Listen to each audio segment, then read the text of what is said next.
Hello. Let's see. Hi, everyone. This is Jason Bosch. And last weekend, I did a live stream with Allison, both Saturday and Sunday. It was a long, a long, I don't know how many hours we did, 6 hours, and we still didn't get to everything, or she just still didn't get to everything. So she wanted to do another presentation strictly on the last part of what she's been researching, and which is the Mitre Corporation. So sit back. We'll probably do another 3 hours. And I am basically just here to facilitate. And so I'm going to be checking the questions, and I'll be reading the comments. So if you guys have questions for her regarding regarding the presentation, please make them, and I will share them as we go along. So throughout this talk, we'll be taking breaks periodically to answer your questions.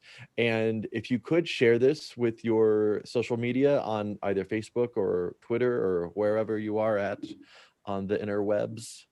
And I'll just let Allison take it from here. Allison? Hey, great. I'm just posting to my link. So wait a minute, let me get back on cue. Okay. So thank you for joining me again. This is my sort of third installment. This was a piece that I had prepared initially for the talk I was going to give in Utica, but it ended up the material I prepared was so much more extensive and was really focused on graphene and nanoelectronics, that a big chunk that had to do with cybernetics, the history of cybernetics and sort of human machine systems and the Mitre Corporation had to sort of get buried down. But I thought it was really important because Mitre has tentacles in so many aspects of what is unfolding beyond sort of this initial public health biosecurity threat, that I really wanted to dig into this some more and surface a little bit more information. So I'll be building in some pauses here and there. I welcome questions for that. And, you know, I've been collaborating with a friend who blogs at A Piece of Mindful. Her nom de plume is Steffers, and we've been going back and forth a lot about the nanoelectronics and bioelectronics and graphene. And really, if you've followed my work, you know, it's situated in understanding this as really a disconnect from the natural world and imposition of a militarized construct between life on planet Earth in the way that the original people lived, with a militarized construct that is linked to global capital flows, very much so. So I want to start out with just a brief reading. A good friend from my education days sent me a card with this pamphlet in it just now. So it was sort of amazing synchronicity, because you'll see my very first slide is with John Trudell. But Steffers and I were talking last night about this idea of power and electricity and sort of magnetism of the earth and true grounded electrical systems of our environment versus the engineering systems that are coming, that are in many ways exemplified by the history of the Mitre Corporation.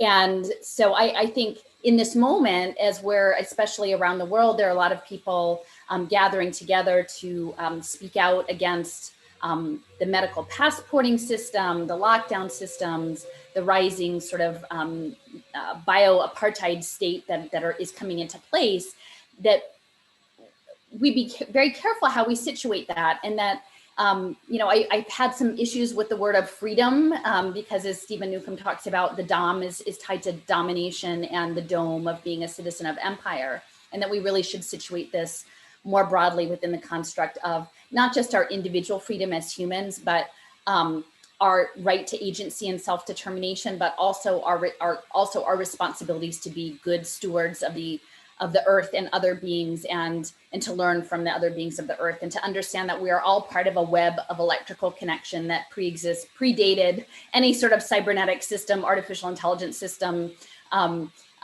engineered nanoparticle system that they have created, and to actually know who we are, and to navigate all of this in times of, you know, essentially weaponized narrative and psychological warfare, and the ways in which people are manipulated, and it's hard to know what is real and who is telling you the truth and who is not, and what relationships are online, and what is substance and what is not. And I'm not here to say I have all the answers, or that you should out in any way particularly believe me. Just look at the material and make your own assessment. But we've got to figure things out. And I think clarity is something that John Trudell, who's a leader of the American Indian movement, emphasized very much, that we have to be clear about things. And so I want to start off reading just a little excerpt from, this is a speech that he gave in 1980, and it was called A Survival Gathering. And it was indigenous people of the world, all over the world, met in Pahasapa in the Black Hills, what is now called South Dakota, Lakota lands. And they gathered there for 6 days in the survival gathering. And so he was one of the speakers. So this is 41 years ago, more or less, these thoughts. And so as we go through this, I'm trying to say, we need to think broadly about what reality is, how we construct our reality, how we inhabit reality, how we inhabit stories, how we understand the past. And I think this is a moment of reckoning as we navigate the future with the lens of the past history, and that we have tremendous opportunities in all of the falling apart of the world to rebuild something that is quite different and possibly has healing built into it, and a healing that is much needed. Okay, so this is John Trudell. This is the opening. I'm just going to read a few opening lines. I'd like to thank you all for coming to this place, and I'd like to give thanks for being welcomed here myself. And I would like to talk tonight in honor of all of us in the struggle who have lost our relations to the spirit world. I would like to talk in honor of the wind, one of the natural elements. This is a survival gathering, and one of the things I hope you all learn while you are here is to appreciate the energy and power that the elements are. That of the sun and the rain and the wind. And I hope you go away from here understanding that this is the power, the only real true power. This is the only real true connection we will ever have to power our relationship to Mother Earth. We must not become confused. We must not become confused and deceived by their illusions. And this is really key, their illusions. There is no such thing as military power. There's only military terrorism. There's no such thing as economic power. There is only the economic within these illusions, so that we will believe they hold power in their hands. But they do not. All they know how to do is act in a repressive and brutal way. The power. We are a natural part of the earth.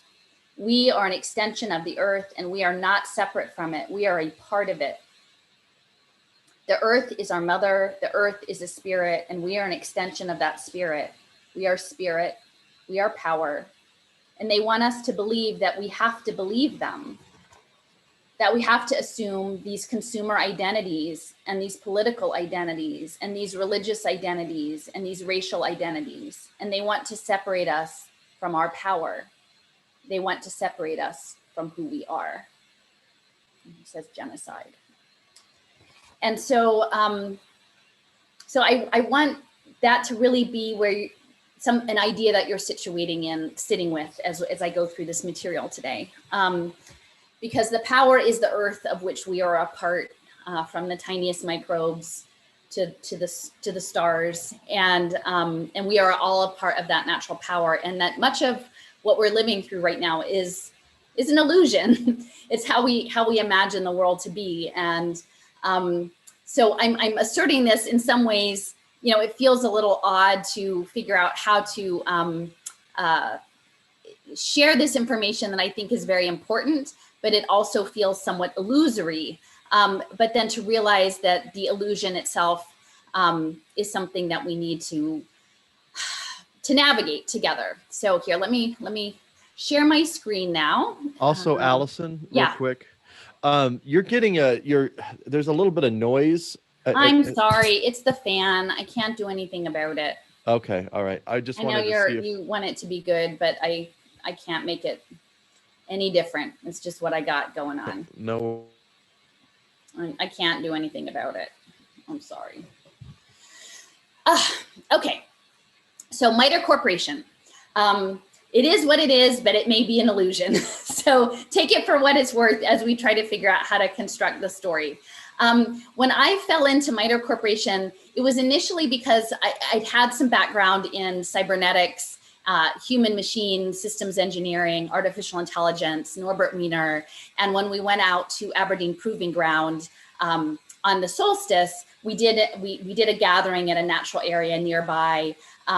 And Mitre Corporation was one of the main interests there. And so when I went to plan to look at upstate New York and see the landscape there, I realized that Rome, which was nearby to where I was going to be speaking, actually had another installation of Mitre Corporation, which is based in Northern Virginia, I believe, or possibly Maryland, but the greater DC area. But that there was another Mitre campus there, and that it was connected with the Air Force Research Lab. So that was sort of the impetus for me to put together this information and put it out into the storyline, because I think in many respects, as I spent some time looking into Mitre Corporation and its history of systems engineering and what that means for us in this moment of, a global biosecurity apparatus, is that in some ways, maybe the story that was told to us about the Cold War and the underpinnings of that were not at all what I learned in school and was told in popular media. And I started to think that maybe actually Mitre, which was there at the beginning of the Cold War era, was a structure by which the environment, Mother Earth, the atmosphere, could be electrically weaponized against life on Earth itself. It was like the inversion of life for this military systems engineering. So that's that. And then I know I've already done Trudell, but this is just a short clip. It's like there's this predator energy on this planet. And this predator energy feeds upon the essence of the spirit, feeds upon the essence of the human being, the spirit. Now, this predator energy can take fossil fuel and other resources out of the earth, turn it into fuel to run a machine system. But in order for there to be a need for that system, and in order for that system to work, they have to mine our minds to get at the essence of our spirit. And the same way the external mining takes place, it pollutes. We see now, people understand how it poisons the environment, the water, the air, pollution. The mining of the essence, the mining of the spirit, mining our minds, the pollution from that is all of the neurotic, distorted, insecure behavior patterns that we develop. That's the pollution. Because in order for this predatory system, this disease to work, we must not be able to use our minds in a clear, coherent manner. Because if we use our minds in a clear, coherent manner, we will not accept the unacceptable. It's like there's this predator. So that's it. If we actually use our minds in a clear and coherent manner, we will not accept the unacceptable. And I think that is very central in this moment of sort of psychological operations, that we actually have some clarity about the nature of the problem. And again, I have an analysis that's a little bit different than a lot of folks, but mine is grounded in this idea of artificial intelligence and this cybernetic system as the end game settler colonizer. And so my background is in art history. And so I was sort of looking back in terms of the images of manifest destiny and colonization and the idea of civilization. And John Trudell has some other speeches that he's given about the nature of civilization and how brutal it actually is. And that he calls it the big lie of civilization, that it isn't civilized. Or if we actually thought the civilization was civilized, then the lie would be that civilization is actually good for us and good for life on the planet. And so I created this little visual, I think it's a Currier and Ives print from the late 19th century, ostensibly, I'm sure, extolling the wonders of the train and empire and taming the wilderness and, bringing some order to the natural systems. And you can see on the right, that is nature. These are the ancient beings of the mountains, the water that is filled with the memories of life on the planet as it cycles through the water cycle. But then I sort of pictured bio and nanotechnology, which I've talked about in great detail in my last talks, as being sort of this next phase of empire, right? Like the last phase was with the railroads and the Gatling gun and the decimation of the populations of buffalo that stopped the ability of the original people to live their life in their cultural ways, that the bio-nanotechnology sector is poised to erase what is coming for us in terms of how we understand natural life. And I was maybe it was a bit of a stretch, but all of the black smoke coming out of the locomotive engine just reminded me of the graphene, which was a big part of the conversation yesterday. This idea of the wafting particles coming out of the empire and obscuring this clean natural life. And then this regimentation, once the nanotechnology comes in, is that this is further codified through geoengineering, which is in the sky, through frequencies, which are represented as the wires and the pole lines along the railroad tracks, the sensor networks that will be in the environment and within our bodies, this idea of genetically modifying the food that we consume, the water we drink, the social engineering that has to take place to move into this transhumanist agenda, which they call Human Plus, which is sort of down in this little area waiting for the train, or the Human Plus. And the idea of smart cities, and in which essentially to keep us living in this place, empire has to come after our creativity, our imagination, to separate us from who we are, as John Trudell said. And that overarchingly, there is this imperative for domination. And so as we think through today, and all of the people who are gathered ostensibly for the idea of freedom is, I cautioned today on Twitter, I said, there are word spells in place. And freedom with the DOM in place essentially says that we will agree to live as citizens of empire, right? And that there may be conditional rights offered as citizens of empire, but the one right that isn't extended is to live outside of the empire, which is what the original people wanted, and which is why they were so dangerous, and there was the attempt to erase them off of the continent because they didn't actually want to be part of the empire.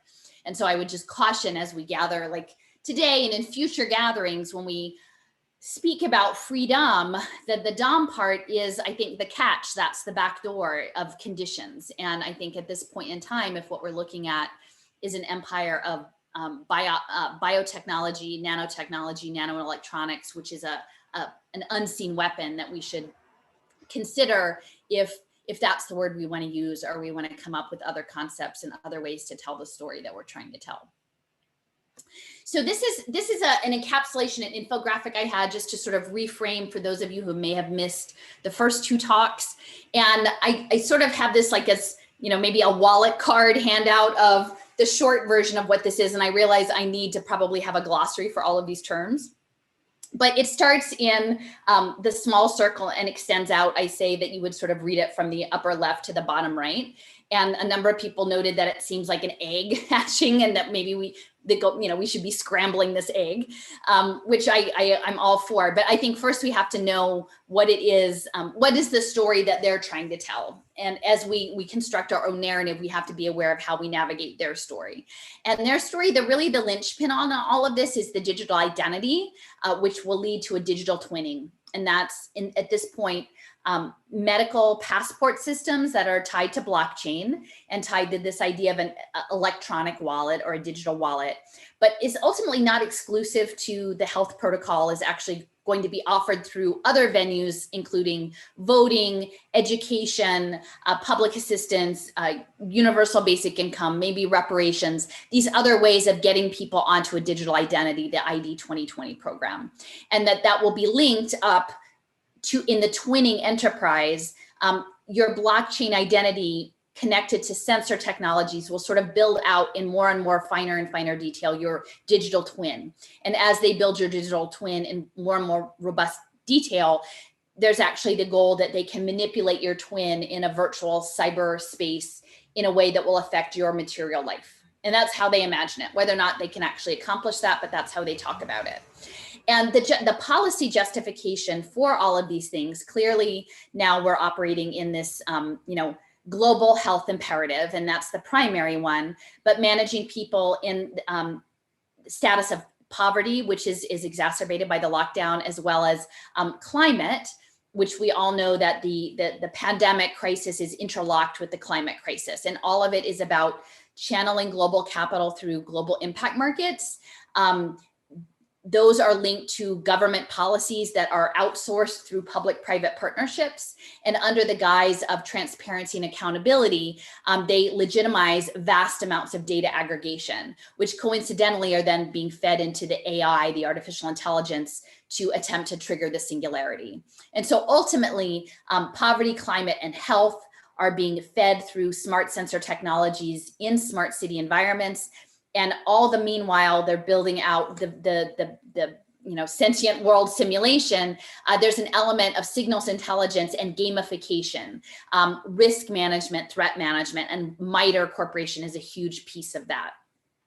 And so as they build you out, there's this idea of digital twinning that is an avatar, that the metaverse, which is the digital representation of the world, starts to take precedence over your actual material world, as through geofencing and other sort of lockdown measures, people have more and more limitations imposed on their physical reality and their face-to-face relationships that they're able to access. And in doing that, in living online, more and more of our spirit and our soul becomes harvested. And I think that is sort of this predator energy that Trudell speaks of, is harvesting our spirit into this false consciousness, into the artificial intelligence world, in an effort to create generalized artificial intelligence, AI that acts where machines have their own identity outside of human intervention. And that is the goal. And then ultimately, this idea of transforming evolution from a Darwinian prospect, to an intelligent design where they can, the powers that be, the predator energy, will attempt to break the code of life such as they believe it is, and push God out of the way, and then in doing so become the rulers of the universe. And again, I'm not saying that that is definitely, that this is all accomplished, that this is something that is a done deal, but I think this framework for understanding the motivations and what is happening is very helpful to understand how the medical passporting systems weave through the smart technology systems, the gaming systems that are tied to global hedge funds that are betting on your futures, and that increasingly reality is going to be mirrored into digital space. And in that mirroring, the data that's generated in your real life, in your digitally twinned life, will be leveraged to, a pretty profane intended outcome. So this is a report I found 2 or 3 weeks ago as I was preparing for my talk in Utica. Sometimes it's a little shocking to look at the dates on these documents. We know that the cybernetics goes back to the World War II era, and that was Norbert Wiener, who was essentially, a wunderkind genius who acted as a human computer and was sort of the father of artificial intelligence. And so the cybernetic systems continued, as I mentioned last week, with Joseph Licklider and his idea of like the Intergalactic Federation and the ARPANET through the 60s. But even in terms of nanotechnology, nanotechnology wasn't anything that was at all on my radar before the past year. I mean, I could sort of imagine what it might be, but it wasn't anything I thought had a particular bearing on my life. It turns out that Mitre Corporation, they have been working in the nanotechnology space since at least 1992. Okay, so we're talking almost 30 years that this R&D has been in place. And for the most part, the general public not being aware that this is even coming. This idea of working on millimeter scale robots, the nano robots that they imagine inhabiting our bodies. And that even at this point in time, that Mitre Corporation was working with Harvard University, and their key point person on that was Charles Lieber, which I'll get into a little bit more detail. But I think as we understand sort of the narrative around what happened in China, Lieber was on the radar for a bit in terms of his participation in the 10,000 Talents program. And his work was on nanowires and nano antenna and these like nano level computing systems. And that he, potentially had an inappropriate financial arrangement with the government of China. But it's very imperative to understand that this settler colonial AI is coming after the entire world, and it's being incubated within the borders of the United States, among other places. But Charles Lieber and Mitre were working in the nanotechnology space for well on 30 years before the more recent incident in Wuhan. So we can't really just place the blame over on something that happened out there in China, because these things are a direct extension of the corporate militarization of the research that came out of World War II engineering design that date back to Wiener, and that we have to own that history. So in 1992, they've been working on it this long. In 1997, James Ellenbogen, who was a close associate with Charles Lieber, wrote a paper called Matter as Software. And if, you know, I've mentioned several times Neil Stephenson's book, The Diamond Age, where a key element in this book is the idea of a matter compiler. And even in Star Wars, or, you know, a lot of the futuristic, you know, sci-fi scenarios is this idea that you can wave your hands and create something, you know, out of thin air, this matter that you can just program it at will. But that this was something in 1997 that they were looking into in a serious way. So it has a long time frame. I've encouraged a lot of people, again, if you're going to gatherings, public gatherings, to try to have conversations about what is happening. The Internet of Bio-Nano Things is central to this. I use the hashtag IOBNT, you know, #IOBNT. Encourage people to look into this, particularly this gentleman, his name is Ian Akyildiz, and he's at Georgia Tech. And I've used this slide a number of times, but I think it's important to understand what is real, what is illusion, what is programmable. In the quantum, you know, world of quantum physics and nanocomputing, they talk about all this space at the bottom, that most of the world is empty space with these tiny little molecules moving around. And so the military defense contractors are looking to leverage this and to sort of reframe our understanding of life and consciousness as something that is seamless with ubiquitous computing and sensor technology. And so just as you see these little dots all over about phones and screens and things no longer being actually in a screen as we know it, but that our consciousness and our thoughts, which are the little green dots, are sensor networks that are flowing through our bodies and interfacing with the real world. So that the programmable matter, as they imagine it, includes us, includes all living things. And last week, I think I showed the clip from MIT of the cyborg plants, cyborg botany, and that's something that they're developing. So I would say for the most part, this is all dual use technology, and people, you know, it's all framed as something that we want to help people address neurological problems, or problems with paralysis, or problems with Alzheimer's, or other things. But you know, Giordano always talks about them as dual use. And I think that we need to understand that in many ways there is a war being waged on consciousness, on our very spirit, and in essence, as the original people have known, you know, since the landing of the invaders here. Like there is a war going on, and it may not be a war that is openly declared, and we may not actually even understand what the tools of warfare are. In this space, you know, Mitre is in sort of the greater DC area, not too far from Wilmington, which is the home of DuPont. I'm in Philly, so I'm near DuPont.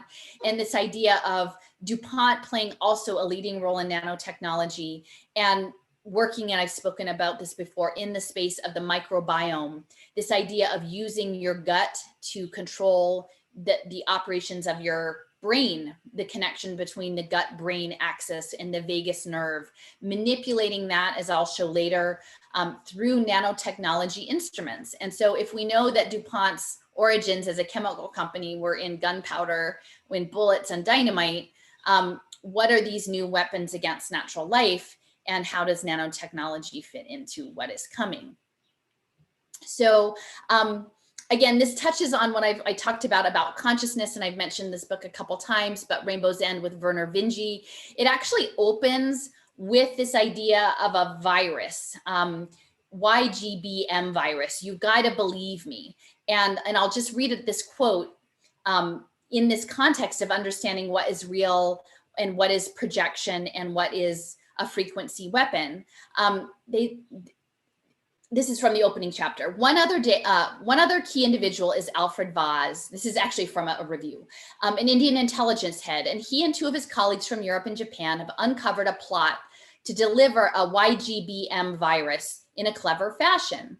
YGBM means "you gotta believe me," and that is mind control. And they recruit a helper they meet only in virtual space called Rabbit, who will assist in infiltrating biolabs near the University of California, San Diego, where they suspect the virus is under development. And again, even within this space, there is the reinforcement that the virus is the bioweapon, when actually it's very likely a frequency weapon. And I will just hit on this again, just a quick reminder. Maybe you just don't see anything in this picture that you recognize as technology. And just because technology isn't obvious doesn't mean it's absent. Okay, and so I would just say in that space, if we substitute technology, we can imagine neuro weapons or neurofrequency weapons. Just because we can't see it doesn't mean it's not there. And I think we've been conditioned that if something like that existed, we would know about it and we would be able to see it and put our hands around it. And at least in terms of now getting the microscopy beyond graphene from La Quinta Columna, like we have a better sense at what some of these nanotechnologies are and how they are being used. Maybe you just don't see anything in this picture. Click. Okay, so this is a paper from 2021 June. So this is a very recent paper, and they're talking about nanomedicine specifically tied to this health situation, right? And what they talk about is using these nanoparticles for specific therapeutic purposes, including the magnetic properties of the particles, including biosensors, and including optimizing injectables for the purpose of addressing this new biosecurity state.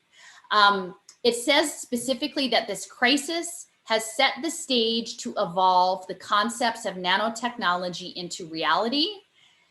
As its potential is revealed, it can offer innovative ways of protecting healthy and infected individuals and helping end the pandemic. Okay, and so I just want to reinforce here that it's talking about innovation and protection of healthy people.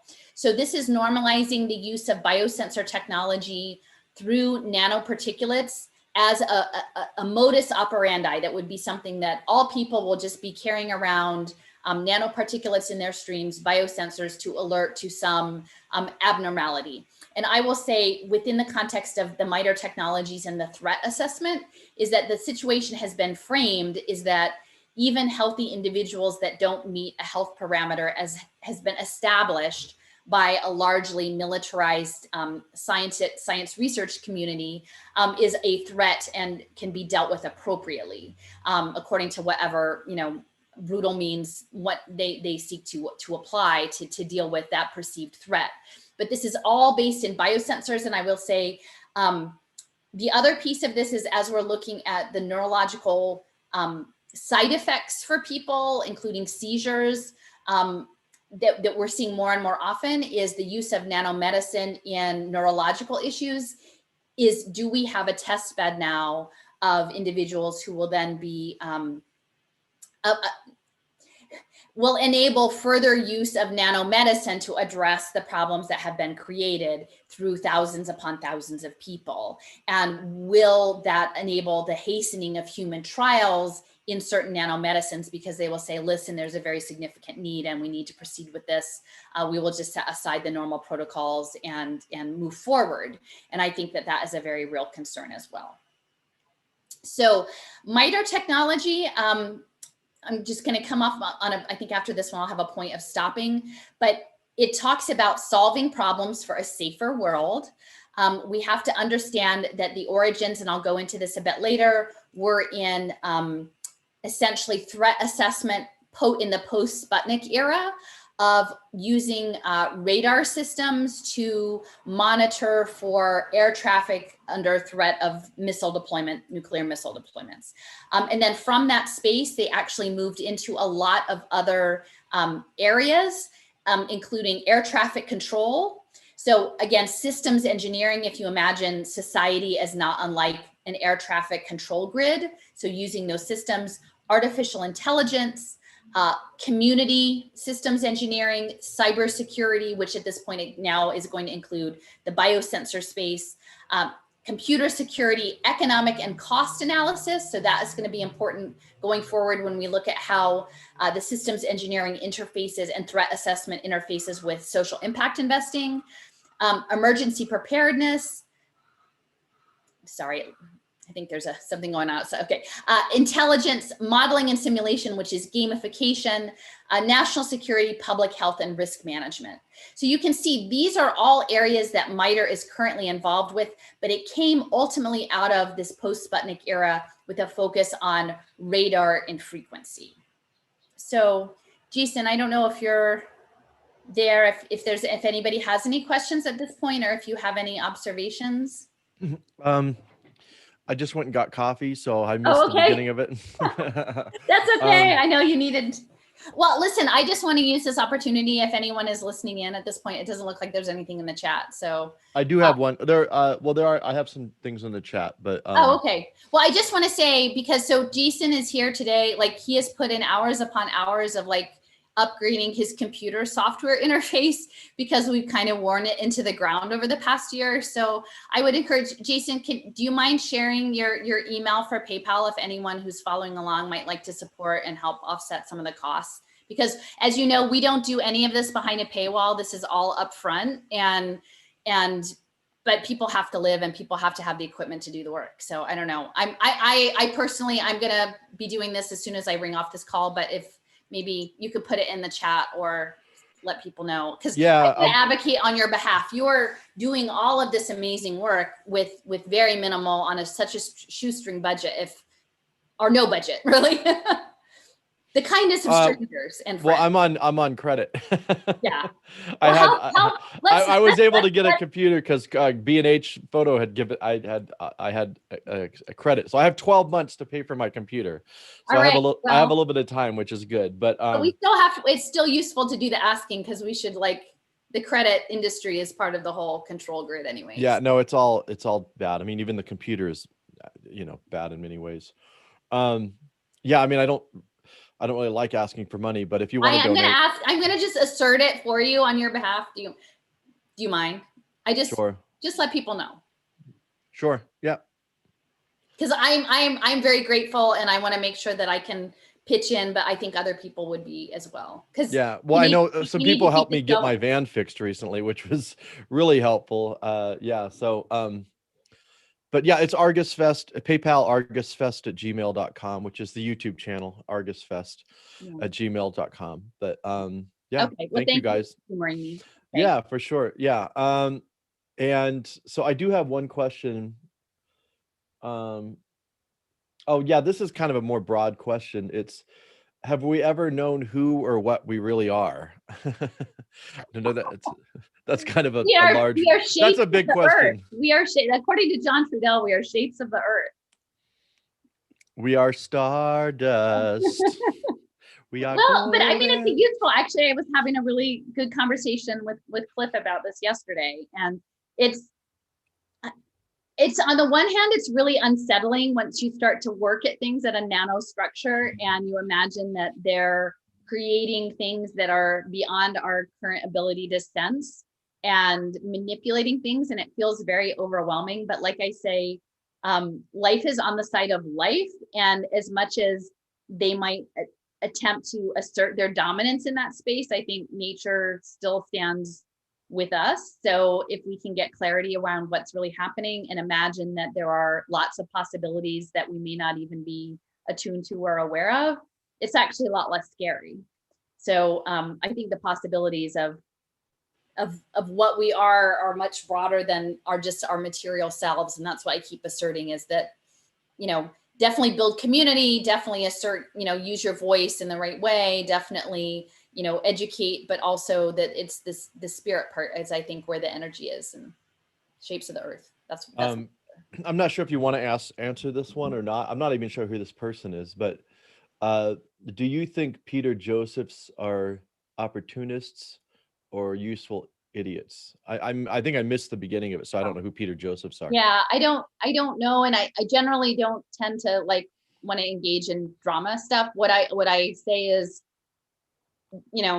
don't feel under any obligation to trust anybody.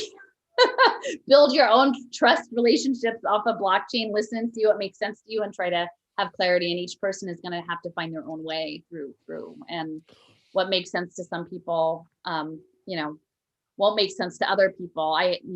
my lens may not fit other people's lenses. So, I'm putting stuff out there and trying to build community around people who resonate with the things I talk about. This wasn't really a question, but it's been brought up several times, and it was just brought up on Facebook, about how overwhelmed people get with the information that you put. It's a lot, and you go over it really fast, and it's like a fire hose sort of situation. Do you have tips for people on how they can that might help them digest some of this stuff? I need to get better at like structuring this almost like, I think, like a course or a syllabus or something. I mean, I think that's actually, that was part of some of the conversations I've had with a few people over the last day. Is I really feel strongly that, this far into where we are now, is that my lens is that this is a collective effort, and that there are people in the community whose skills and gifts I really value, and that balance out some of the intensity of the things that I have to offer. And so I would love to maybe even, I know we've talked about this, Jason, of revisiting the structure of the website to create space for more collaboration and featuring people who have other sides to bring into this. And, I know, I've talked to Cliff about like offering some solutions, friends who are looking at sort of some ways of constructively maintaining agency in this. And, I have my little ceremonies and the things I do, but that's certainly not all. And there are other people who have other things to offer that I think might balance out the intensity of the information. And clearly a glossary and maybe a how-to guide, because that's something it seems to be both things. People need to know, like, how do I start this if I've just found you like the last couple of weeks? And it's hard for me. I need to really sit and reflect, because I'm in a different place than I was a year ago with my knowledge level, to unpeel it back. It's not like I can just like say, oh, read these 5 articles, because some of those things I wrote 6 months ago, I have a very different view on now, because I have different information. My understanding has deepened. Not that I don't support it. It's just it's different. So I almost have to like whole cloth start something new, and then maybe index with the glossary. But I need to get serious about that. And I understand. And I would say if it's overwhelming, like, don't feel like you need to do it. I'm ultimately, what we're dealing with here is an energetic thing. And if listening to me makes you feel bad, you won't hurt my feelings if you don't listen to me. It's okay. Like, I'm not here to ask that you know all of these things, or that you deal with all of these things. Pick and choose. Do it in bits, or don't do it at all. And some people feel better knowing, and some people feel better not knowing. And, I'm not here to judge. I mean, in that way, regular people, not media people, but just regular people who are navigating their way. I'm not here to judge you on your course. Another thing that Allison and I have talked about, which is going through these presentations with some newbies, some people that don't know anything. A lot of people that are watching this, most people that are watching this have already kind of followed us up until this point to some extent. So you're not like totally green. But what I wanted to do was have this presentation to someone that all of this is completely new to them, and then just basically get feedback from them, like what, if we can stop, just kind of like how we're doing here, we stop and have questions where we can clarify, and then that would help me as a media producer, if I'm editing something, to know like what I need to work on, or what I need to highlight, if I need to stop and pause for a second or whatever. So that was an idea that we tossed around as well. Group. Exactly. It's kind of a focus group. Exactly.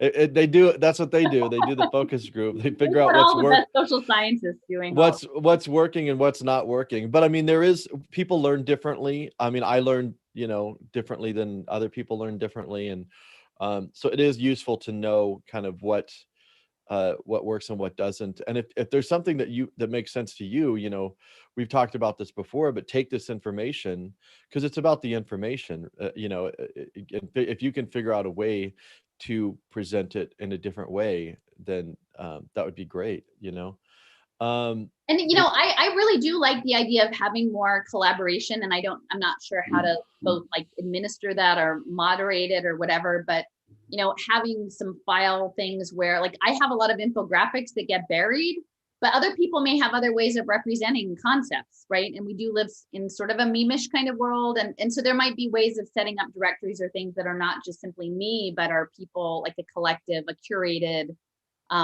set of resources so that people can go and access it. Have the raw material, but then I think in the end, I probably should try to set up like a syllabus with some hot links or something and like give people enough structure that they don't just have to dive into it. We need a cartoon with a little avatar like, hi, I'm Nano. All right. Are we caught up? No, I've got a couple more questions. Okay. Can Allison briefly touch on the regulatory or legislative history that brought us to this point where we are facing covert IOB&T? So for those of you who don't know, Internet of Bodies and Nanotech, is that right? Bio-nano things. Yeah. Bio-nano things. Agenda. How has this been shielded by plausible deniability? Well, it's all for our own good, right? I mean, I think part of it is like what I try to do is the myth. I mean, if we actually want to know about the policy, I mean, it goes at least back to the papal bulls, if not the Roman Empire. I think Joseph has made that very clear, is that what we're dealing with is an imperial project, and empire is such a theme of all of these like war games and simulations. So, I mean, I think particularly the more I understand the systems engineering and the managerial class, and that's why I wanted to touch on Mitre, is that it is technically a nonprofit, and it's just like a skunk works, right? And so it's something that is separate. There are significant elements of our lives that are being run by consulting firms to government that just are there no matter who's in office, who gets elected, what hearings, what laws are passed. They don't go away. They are just churning along, 30 years, and they do their work. And nobody, like how many people out there know about Mitre, know that it's the nonprofit, know that it came out of the war machine at MIT, know that they're advancing, a makeover of Medicaid under the context of a cybersecurity bioterrorist threat. Like very few people know that. And I think part of it is within our culture, like we've outsourced a lot of government, so it's no longer accountable. We've embedded it within a nonprofit complex that can then be hijacked by predator philanthropy and corporate contracting.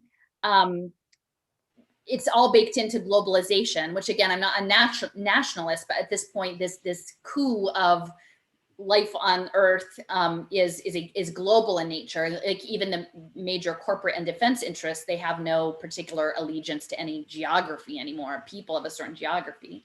And that all of this is happening as we're credentialing people, like quality of life is shrinking. We're getting to a post-industrial society, possibly post-human society. And that the few good jobs, solid jobs left are the managerial class to manage this machine, which is terror. Like it's a machine of terror. And yet we have to sort of package it in a bow to make us think it's not as terrible as it really is. And that's why I keep going back to what has happened, to the indigenous people, like We Are the Power, is if we understood from the beginning that this was a terroristic enterprise, we might not be so shocked by it. But that's a lot of unlearning. Like when people say, who are we really, right? And they have an idea of what it means to be, a citizen of the United States, and they don't imagine that means that you're an imperial citizen, and it goes back to the Roman Empire. They don't think of it that way. Yeah. We traditionally think of, government, business, and nonprofits as being these separate things, but, more and more I'm thinking that they're just all parts of a larger whole. And, and that's what kind of divides people too. People on the left are concerned about the corporations, people on the right are concerned about the government. And then government, the nonprofits have kind of like filled in the gap where they kind of they've escaped criticism, but they're all working together. I don't know. And it's a structure, like, so there are very few individual people, like no one person is going to stop this thing. And then once you're in it, most people, they choose their life course, and they don't really, there are not that many people who are willing to take really strong principled stands to refuse it because they feel like, well, one person isn't going to make the difference. But what I'm saying is, if this is a spiritual thing and that the stakes, this is the game for all the marbles, we need to reconcile with that. And that's the story I tell myself. That's the narrative as I'm framing, is this is this reckoning point. Well, it doesn't feel practical because, taking a strong principled position just doesn't seem pragmatic. You're like, well, maybe I'll compromise on this or that or whatever in order to, have more allies or what you think of our allies. But and maybe there's a time and a place to do that, but there are also, I think, some things that are non-negotiable. And I've seen this with the political process, where under Hillary Clinton, I was like, nope, that's it. Actually, under Obama, I was like, I'm never voting lesser of two evils again. Yeah. And then as it kept getting more and more, quote unquote evil, it was just like it's like a game of limbo, Well, but yeah, this is something else that came out of my conversation with Cliff, because we were talking about this certain kind of special water with like a different sideways hydrogen bond or whatever. And this, it matches when you talk about nanotech and nanomedicine. What's so ostensibly so marvelous about it is that at this tiny level, one little like molecule can make a huge disproportionate impact and so to speak, change. It can change things in ways often that are unexpected and don't apply to the rules as you normally understand them. So I'm trying to figure out, like, we talked about this special water and how you can have like a liter of that and pour it into 5 gallons, and then it in and of itself would restructure the rest of the water. And so if we can imagine those of us who are trying to navigate this from a point of clarity, of cleaning the pollution, as John Trudell says, right? Like we're trying to navigate this toxic environment. If we can hold just having some clarity, not saying we're ever perfect at it, but as best we can, then perhaps we can have a disproportionate impact in an unexpected way. And that's the metaphor that I'm trying to use. I'm trying to take away from something good out of nanotechnology. okay. So what kind of minds does the evil plan must come from? What kind of, how do these people think? Has your investigation gone into the direction of identifying the people behind this plan? So, I mean, I think you've done that. You pointed out a lot of people, but it seems like you're looking more at the administrators of it as opposed to like the orchestrators of it. I don't know if that's something that it's kind of hard. It seems somebody asked me that, like, who are they? I'm like, well, I've often said in the past that I thought, like, up until recently, that they was, the impact management project, because all of the data analytics and the sensor networks were running for global capital through the impact management project and the sustainable development goals. But then, as I've gotten further and further into the whole graphene conversation, and my friend Steffers were like, well, maybe the Mr. Global is Mr. Graphene, like maybe. And to me, that's why in some ways understanding it as a predator energy for John Trudell is that I'm not trying to let people off the hook. And I will say, and this is where I'm a bit different than where I was last year, I was very intent on mapping all the people and mapping all the connections. And I'm not saying that's not important and it's compelling. It's become more and more of a hassle for me to try to do that in that software. But I think these outsized players, the Klaus Schwabs, the Bill Gates, the Elon Musks, the Jeff Bezoses, they play a role in this. Like, if we understand this as like, a very big strategic narrative framework, and there's plots and subplots, is that they'd like us to pay attention, focus our attention in certain areas, and so that other things can proceed unimpeded. And so, for example, I think in this overall scheme, Charles Lieber is a really important individual because of his role with nanotechnology. But there are hundreds, if not thousands, of other technologists who are working in this space, Ian Akildas, who are tiny, like they wouldn't even merit a subplot in this, but they're very important, right? And so I think in the end, we're all sort of complicit in it because we're all like part of a system that isn't confronting what is happening. And so if we try to point our fingers at the big key players that they want us to look at, that means that we're not looking at other things that we should be looking at. I think. And actually, once you start looking, you realize there are so many thousands, it's hard to even know how you would ever even start mapping them. Yeah. Well, I think everybody that I mean, I tend to feel that everybody we are, even the people that we're like, there are people that are actually, you know, building the thing, but they're not the people that are like making the, you know, the designing of it, like connecting the nanotech to smart cities and smart internet of things. I think there is a I think if you're but it's really hard to get a defense contracting university on the internet of bio nano things, you have some clue about what you're doing. I don't think it's totally, and they may not know the finance side, but yeah, like, I'm not so sure. I mean, I think people can be pretty myopic, but you know, we I won't don't need know. eyes eventually. It'll just beam it all into our brain. We won't need eyes anymore. Well, with the monetary, I mean, I can use the monetary system as an example because I've been studying the monetary system, and people like try to get into like, okay, who owns the monetary system? Who's actually running and managing the system? And I'm like, well, it's really hard to get at. I do think that does exist, and I do think it's kept under wraps pretty much. But I don't even have to go there. I can show you that it's a bad system. I can show you how the system is designed and how it's actually doing harm. And I think that's enough. We don't have to like say it's these, because you know, like people are replaceable. You know, Well, I mean, if we don't eliminate the idea, if we don't eliminate that this is even a cool thing to do, you know. Yeah. But like we've got BlackRock, we've got Blackstone, we've got graphite. Like we've got, you know, there's these different elements. And so, and a lot of this stuff in the financial markets is being run on AI.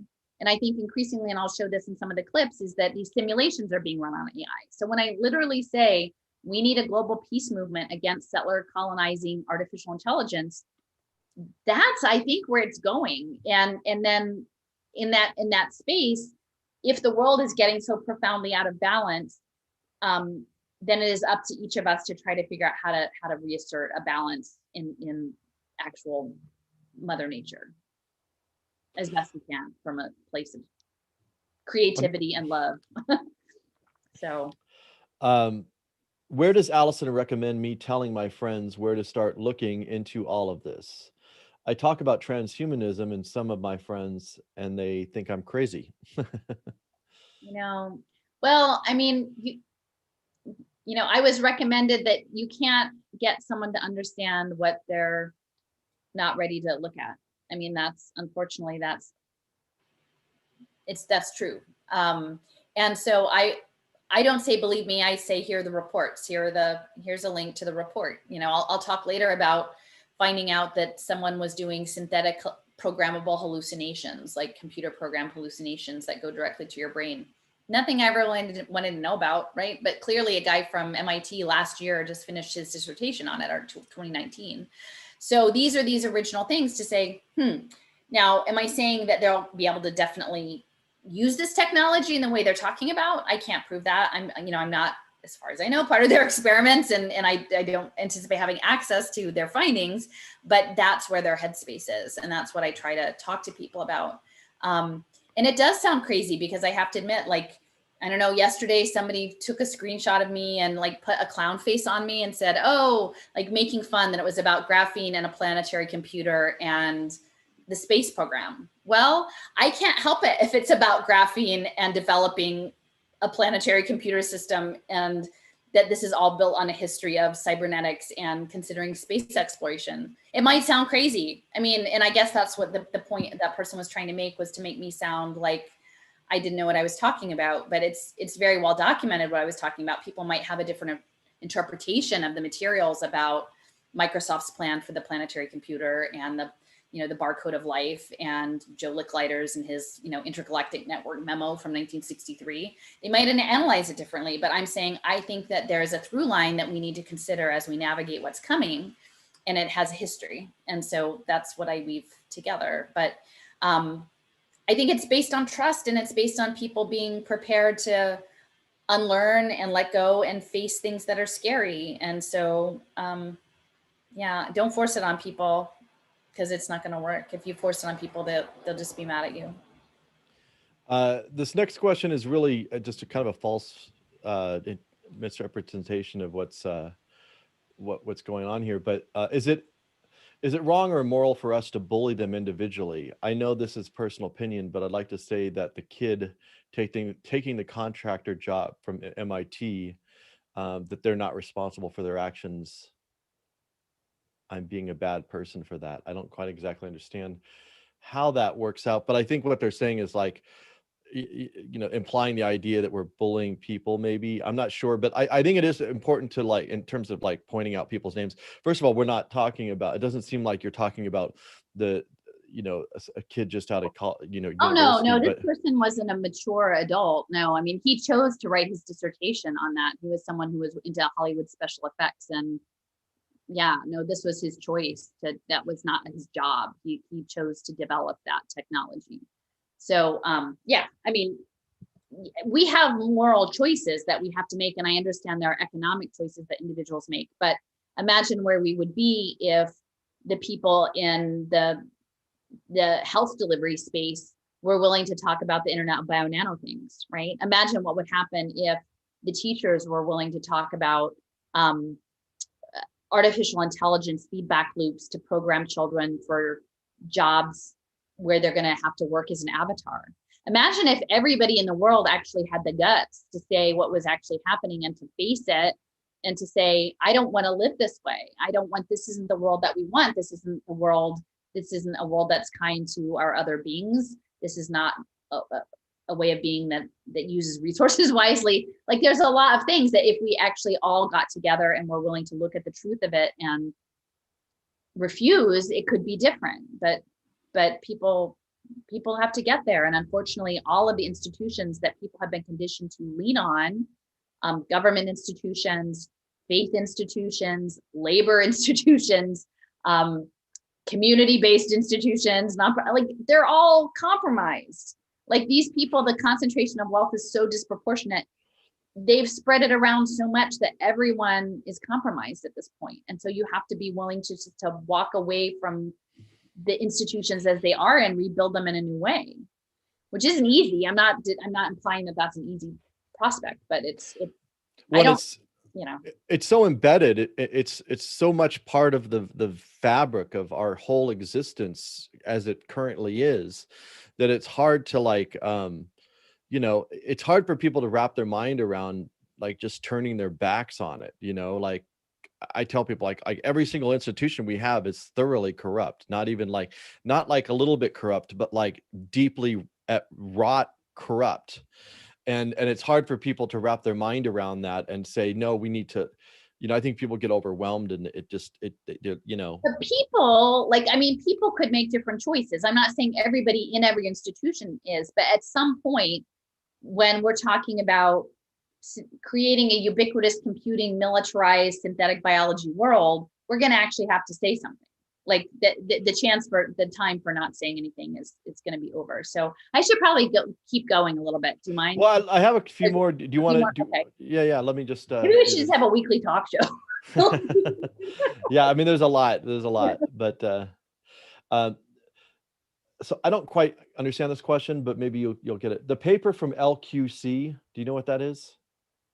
Has been reviewed, and it seems that the G conclusion, I'm guessing general conclusion, of the, please don't do that, just write the question, is on the back says misleading. This needs to be reconsidered. Do you know of this finding? So I'm not sure if that's something you know. No, about. I mean, my understanding is there is a second finding of that as well. And I think even if someone said, guess what, it's not in these, it is very clear. All you have to put in is graphene oxide and the V word and as adjuvant, and it all comes up, everything.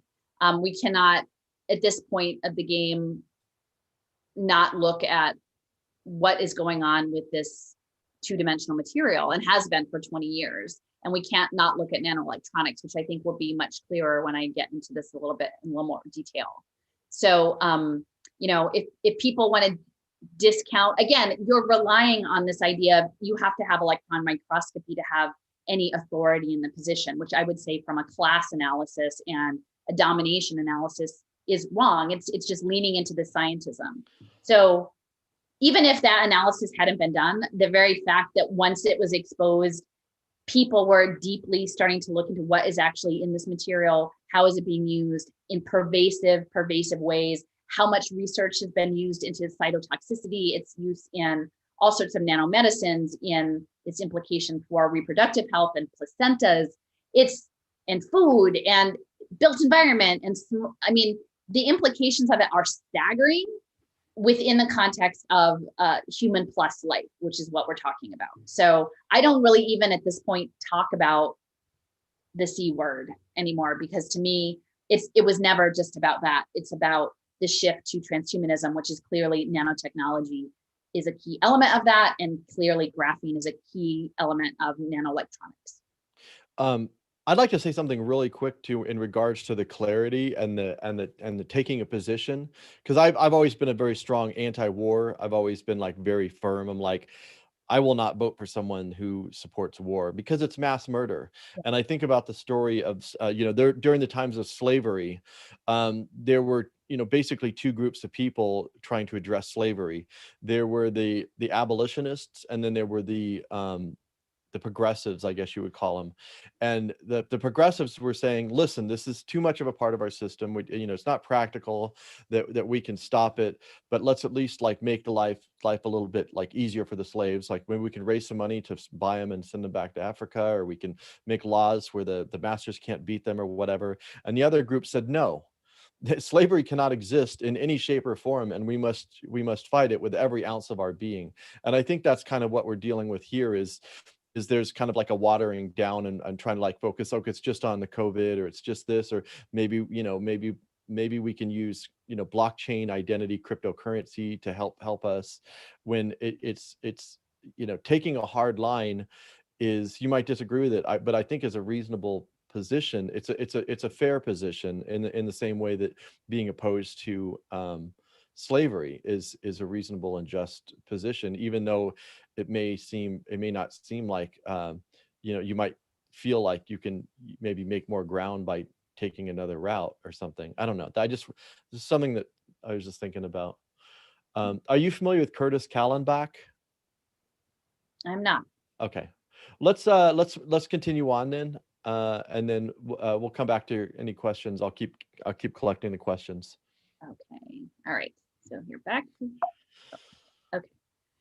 Okay. So I pulled a lot of these clips this past week. Some of you guys might have seen them on social media already, but I'm putting a few up. James Giordano, he's essentially, and I don't know, as my analysis, he's a professor at Georgetown of bioethics. And so I guess if the game is that they have to tell you what they're doing, he's the guy who said, well, I told you what we were doing and nobody said no. So he comes in, essentially he talks about really scary things about biotech and neural weapons and the brain as battle space. So I just have a short clip here I want to play for you. This is a conference a webinar that he did last August.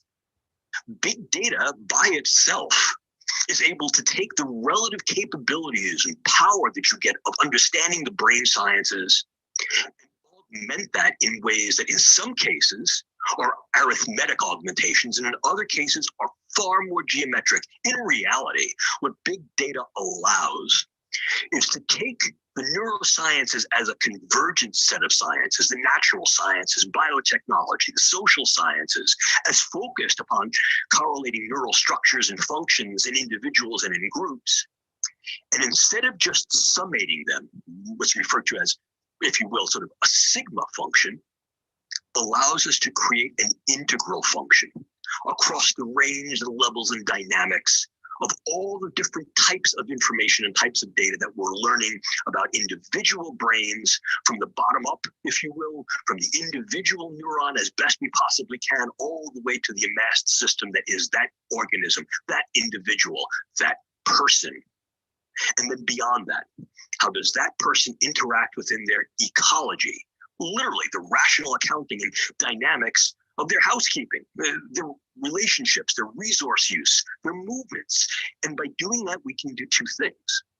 We can describe in a way that is definitive things that happened before, and utilizing that in a correlative way, we can predict things that are going to happen in the future. And you do understand, of course, that if you manipulate those data on a variety of levels, from the infinitesimally small to the magnanimously large, just by changing the data, you can change the way individuals are regarded and treated. And hopefully that brings you right to your edge of your seat in patient for those of you who are fans of the Rocky Horror Picture Show. And I'll tell you a little bit more about that later, because what we're really doing is we're contending and dealing with others that way through their data and or utilizing their data as a repository for information about them to be able to be far more specific in the way we deal with them, the way we assess them, the way we affect them, which is a really fancy way of saying the way we target them. All right, so that's a pretty intense couple of minutes there. I want to reframe this in the context of last week's talk, where I was touching on Nippon Telegraph and Telephone's report from March 2021, where they're talking about digital twinning and building the digital metaverses and trying to figure out not only that the material person would shape how the digital twin would evolve in digital space, but anticipating a future where the digital twin would engage in some behavior distinct from the material person. And then over time, the data would be synced up. And then that change in the digital twin would reflect back on the actual material person. And so what Giordano is talking about is this aggregation of masses of amounts of data. And in particular, they're very focused on data around brain activity. So that's the Brain Project. A lot of that is embedded within Alzheimer's research and other things. My sense is that really it's about getting the biosensors across the blood-brain barrier and getting the data, again, to sort of try to crack the code of life. But in the meantime, you hear in this clip where they're saying, we can shape the data to change how people are treated and identified. And I've said in the past that I've had a number of exchanges with people who have been victims of cyber torture, remote manipulation. When he straight up at the end says that we can figure out how to target them, that is a way of using data, using your digital twin to be weaponized against you.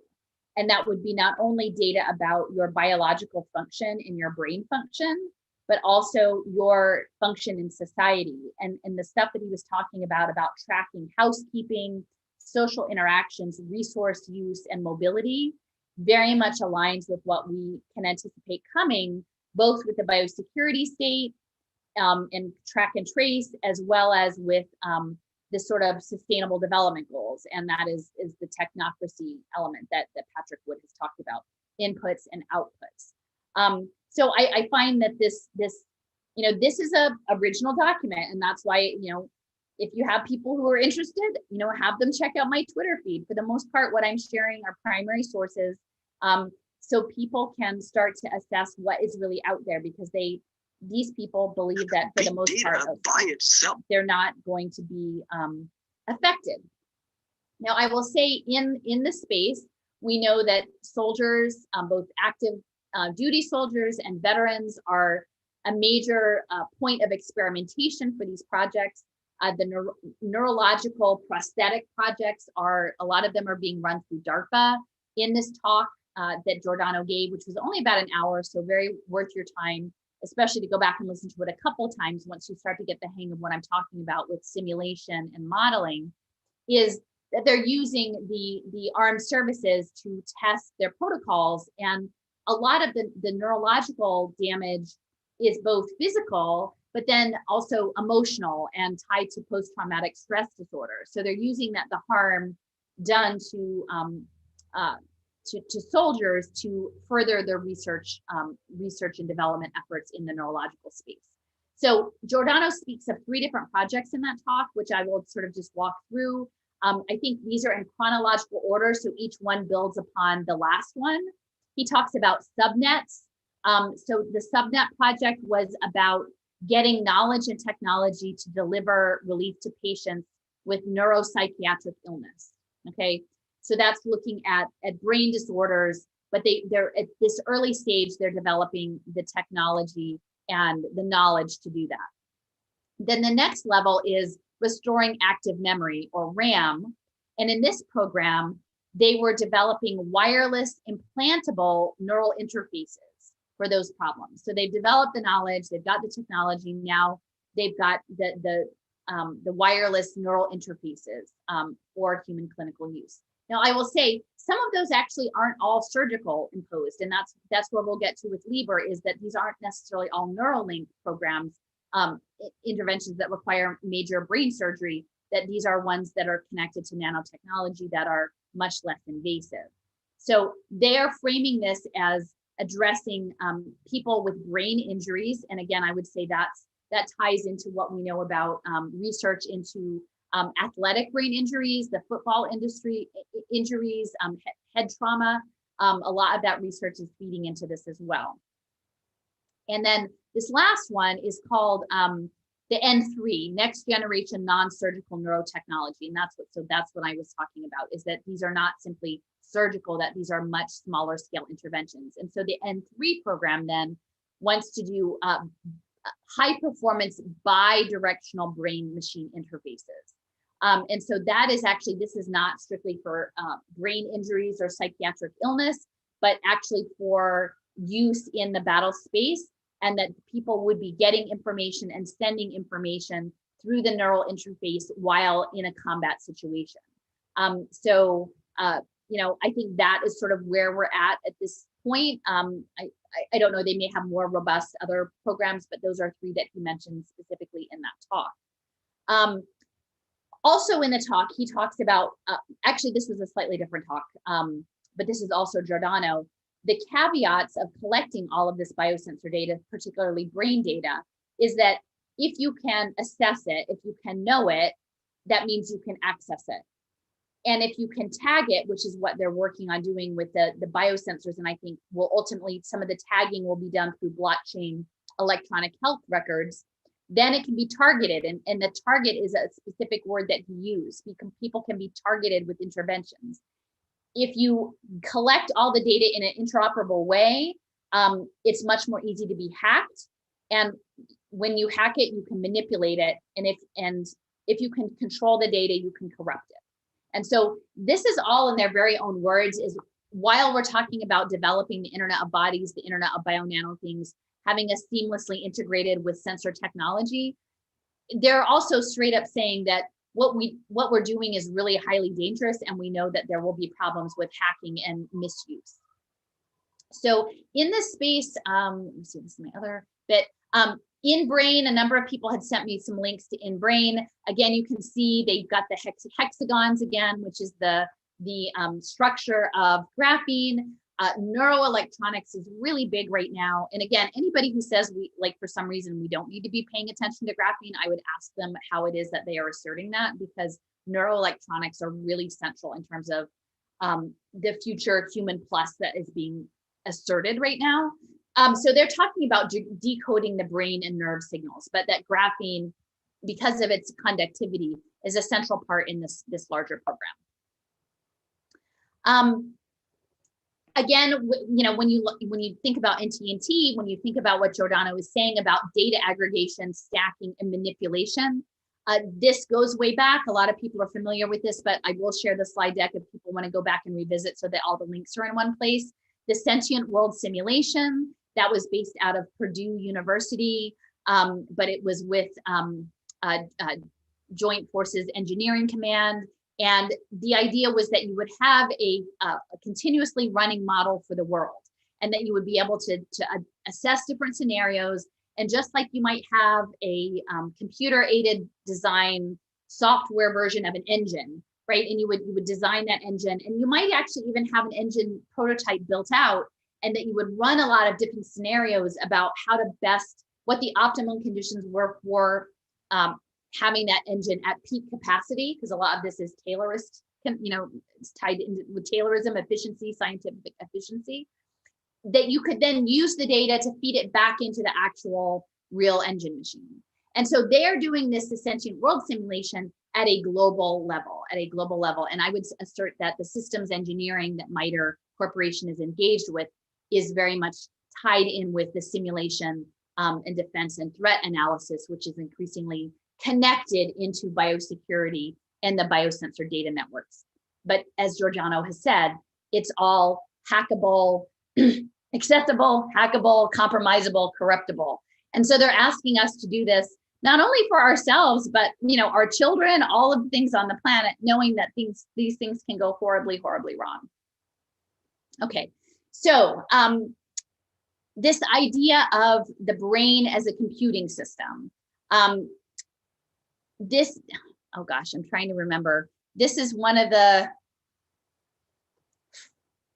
gosh, this has gotten out. Oh, Edward Boyden. Okay, so Edward Boyden is actually the mentor of the guy, Dan Novi at MIT, who wrote the dissertation on synthetic programmable hallucinations, okay? So Edward Boyden is a professor at MIT, and he has done a lot of work on optogenetics, which I talked about last week, using light to control neurons in the brain. And so I want to sort of lay this out because I think it's hard for us to imagine that there would be people out there who would imagine living bodies as computing systems. But this is a quote from this paper that he's giving some background on optogenetics and sort of how he came into doing this work. And he says, much of my research had focused on the control of complex systems. So thinking about the brain as a computer system to be engineered felt natural. Okay, so that's an important context. There are people out there who imagine the brain is simply another computing system. Optogenetics, for example, spread rapidly in part because of the then increasing popularity of optics and viruses in neuroscience. So, again, whether or not we're looking at germ theory or virus theory, but they're imagining that they're using viruses and coded proteins, crystalline, to get in and code neurons to have them signal in a way that represents computing. In January of 2005, so this is again, thinking about the timing of this is 16 years ago, Carl transitioned from being a postdoctoral researcher to becoming an assistant professor, and he recruited a chemistry graduate student to make benign viral vectors that can be used to deliver genes, light-activated proteins into cells. And so again, we're looking at how they imagine a cell working is that they can code it with different crystals in water-based sources through what they frame as viruses. So within this context of imagining computing in the brain through different substances, that this is something that people have been thinking about for quite some time at the nano level. Some of these things are also involving bioengineering of bacteria. So using other living beings, we know that there's a huge amount of our body that is not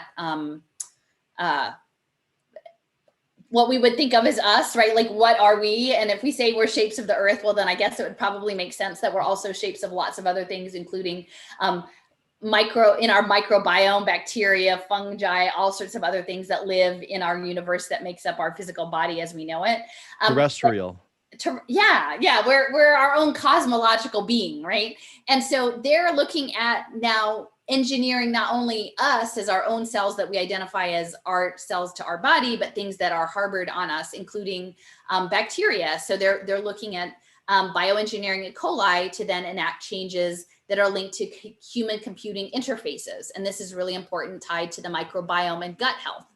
So I'm just gonna read this out because I think it's important to understand us as, again, what is the story we're telling ourselves? I'm saying the story that they would like for us to believe, as John Trudell said, they would like for us to believe that they have the power.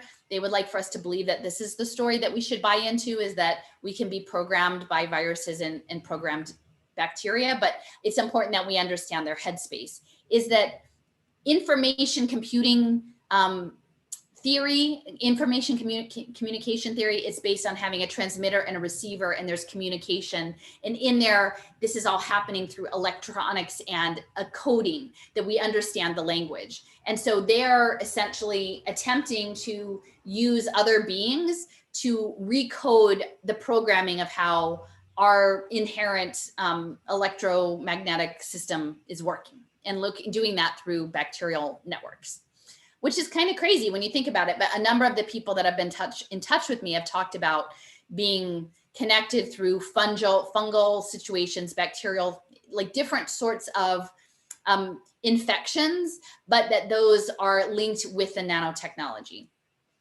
So this is them within the same paper talking about equating an engineered bacterium into a memory processor board of a control unit, right?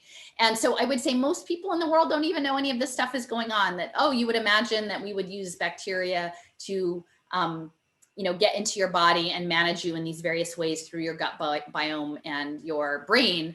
But that is indeed what they're talking about. And they want to make it normalized. And so within this, they've actually developed gamification to make it seem more fun. And that they've actually had developed like bio-digital games, like gaming platforms, to make this idea of hybrid living machines something that we accept and find as normal, without actually delving into the fact that this is all coming out of like military venture capital R&D. And oh, and look, this particular game was part of their smart city program. And this is something I just came through today, and I'm sorry if it's not more coherent, but I was adding a lot of new material. There's a lot of interest in microbiome, gut health, and brain health. And so this is an image from IEEE, which we know is involved in all of these different things, but that they're using the gut-brain axis and the vagus nerve, which is a very long neural system that connects your brain to your gut, is a central piece in this. And this is at Kilda's again at Georgia Tech. How do we create these biological Internet of Bio-Nano devices that will work within our digestive systems and connect into the nerves that then go to our brain? And so they are literally like, I mean, I can imagine why somebody wants to imagine that I must be a clown and making this up, and then I'm not telling the truth, but I'm telling the truth, right? I may not have the really robust, deep scientific knowledge to assess all of the aspects of this, but you know, this is framed, I think, as, you know, limited clinical usage, but I don't think that that's how it's going to stop. I mean, once you know that DuPont is part of this microbiome space, they're going to want to normalize this across all living things on the planet, just to really seamlessly integrate us into their electric universe. So these are things I think people have to think about. Real quick, Allison, Yeah. sorry. I lost the recording. I just need to restart it. 1 second. I can grab what I'm missing though from the stream. Okay. Anyways, just heads up. Okay, go ahead. Okay.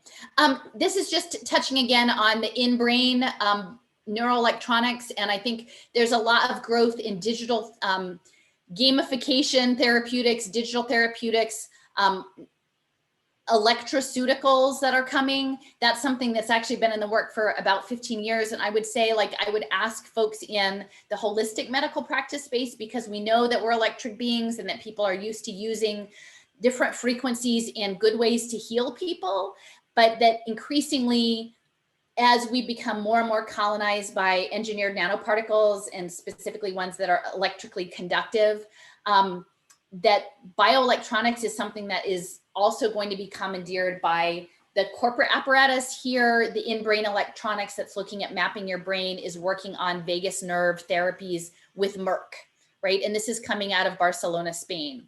So, you know, Barcelona, Spain is one of the smart cities. It is a center for graphene research. And like, we have to understand how engineering people's brain function and engineering their behavior and engineering them through frequency in smart city environments feeds in with social impact investing, and then ultimately this massive scale data harvest in the attempt to capture enough data to feed it into the AI to trigger the singularity. So I think I'm getting close to the end on this, but I will just, this is the slide where this person, Dan Novi, is defending his dissertation in January of 2019. And he has actually developed, talking about developing programmable synthetic hallucinations towards a boundless mixed reality, because their goal is to have us not know who we are, have us live in a world of their own construct to their own ends that they can engineer in a two-dimensional way that is two-dimensional engineering. And, essentially what they're talking about is bypassing any use of, like, current augmented reality requires like contact lenses or glasses, but literally projecting something straight into a person's brain, and that they will hallucinate that they are experiencing that. And it's not strictly visual, but it would be olfactory, sound, other things. And again, this is something that targeted people have been talking about for quite some time. this person came out of sort of the entertainment industry, and this was a mid-career change for them. But we have to, I think we really have to think about, when I say get clarity, and that this is a spiritual or a sacred engagement, is as we move forward, knowing that the plan is to make us more and more question one another, what we see as real, what we feel is our moral position in the world, and how we navigate that, knowing that remote neural control and hallucinations are part of the mix, and now much more widely available than back in the days of MK Ultra, where you actually literally had to physically torture people in a very programmatic way to accomplish these ends, now that they may be on demand. And, you know, there are really serious ethical questions about that. And I think, you know, some of this is really hard to sit with. But again, I think if we realize, and this is something that Cliff has made very clear, and I think he's going to articulate more firmly, that even though they can manipulate our physical mind, or that which is created out of our brain, is that our spiritual self, our sacred self, is ultimately untouchable and is always okay in this. And so I think we have to spend some time thinking about, like, really getting in touch with that side of things, and then knowing that if we are confronted with such technologies in the future, how can we support each other in navigating it? And I think some of that is that we get very clear about our purpose in this universe, in this life and time, and what we are here to do. And I think if we have clarity and conviction and a strong heart about it, and we're coming from the right place, that we will be able to come through whatever they throw at us. Okay, so this is from Sanctuary AI, talking about projective consciousness. You can see there's an individual up here moving their hand in the haptic suit and doing this remote robotics. So they're already imagining this idea that we could project our consciousness into this other thing, which means that they would like to control our consciousness. But ultimately, I think if we come with practice, that we will control it ourselves. Oh, sorry, let me click through. And that this is the storyline. Like, what's happening now is a narrative. If we understand that we're living through a story that we're telling ourselves, and that there's being woven around us, and that there are competing storylines, that the blockchain, they intend for the blockchain to track their storyline, and to create the digital twinning, to tweak us, to control us in this thing. And so we have to, that's why I think for me that the blockchain is the hard stop, and why I'm trying to be very firm about getting people to understand the immensity of what the blockchain is intended for, which is the portal to the metaverse. And once they own your digital twin in the metaverse, then they are controlling your story and controlling the part of you that lives in that space. If we allow them, if we begin to identify with our digital twins, if we begin to allow the way in which the digital twin functions in the metaverse to reverberate back to us, then we will be increasingly under the control of these systems. But I will just assert, yesterday, like maybe it was just yesterday, I don't know, time is like, what is time these days? You know, I was having a hard day. I had several difficult things happen. And, you know, I said, hey folks, and I've done this before, like, just put on your timeline something that you love or that makes you happy, because I think we could all use a pick me up. And this is one of the things that someone shared, is that they love to talk to the fireflies and the dragonflies. They appreciate the environment my yard provides, and they know they are well loved by me. And of course, I know all of this because they tell me so as they hover and flit about me. I never imagined how much joy it would bring me, and it kind of makes me feel like a carefree kid again for that moment in time. And so I would say, as we navigate all of this stuff, and again, I haven't hit into the depth of Mitre, is that we need to, in this moment of systems engineering, threat analysis, twinning, projective consciousness, is to try to live in the space of the fireflies and the carefree kid. Because I think in that space, that is the space that is not so under control of the defense contracting space. So I don't know, I'll take a pause for a second. Yeah, so if you have questions, one person did ask, which we've kind of talked about before, you know, what can we do? I don't know if you want to readdress that again. We did talk about that last week a couple of times, but that's a perennial question that keeps coming up. I think I that, would say, like, use your gifts in unexpected ways. Use your gifts in unexpected ways that are coming from a place of care for other people and the world, because that's what the computer is not going to get. Like, I think that's the thing that was really interesting once I started to understand about behavioral economics. They were trying to figure out the other elements to control that people didn't always act in their own economic best interests, right? This homo economicus, this idea that, like, everyone was just in it for themselves. And then randomly, some people would do things that were unexpected according to that constraint. And then the whole idea of behavioral economics, I think, will be linked in with the impact investing and the digital twinning to try to enforce the right behaviors, because people behave in unexpected ways. And sometimes those unexpected ways are not what you would want, but sometimes they could be what you want. So if you want to have agency in your space, like, what are your gifts? And then how can you be present with other people or in the world in ways that would, like, throw off the simulation? And to me, that's the sort of the unexpected beauty of still being human in this space, is that we can still do that, right? yeah, I actually did another interview with Joseph Gonzalez the other day, which I'll be releasing. I'm actually going to release it in smaller, like, bite-sized pieces, because we talked about a lot of disparate things.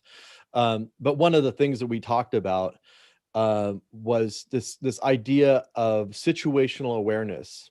And it's a military thing. In the military, you need to have situational awareness. You need to be aware of your enemy and where they're at and what's all the things around you, and have a real good comprehensive understanding, because the less that you have that, the more vulnerable you are. And I think that that's what we're doing here, is we're trying to become situationally aware.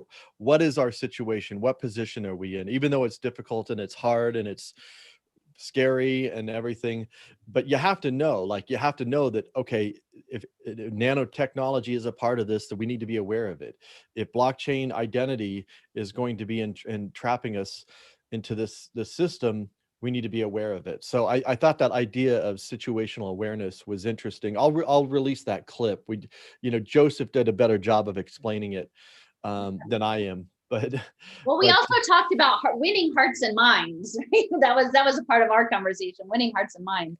And I think, but from a place of authenticity, right? Like, not necessarily an underlying motive. Like, I want to win you over because I want you to do this thing I want you to do.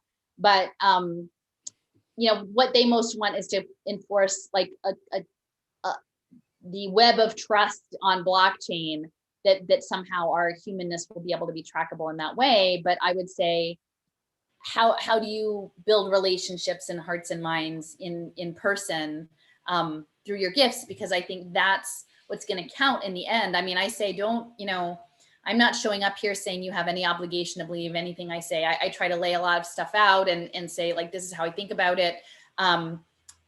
But trust is something that's earned over time and with consistency, and knowing that people make mistakes and that we sort of pick ourselves up and move on. So, but I think bringing your gifts into the world in a good way and winning hearts and minds. And then at the end of the day, like, if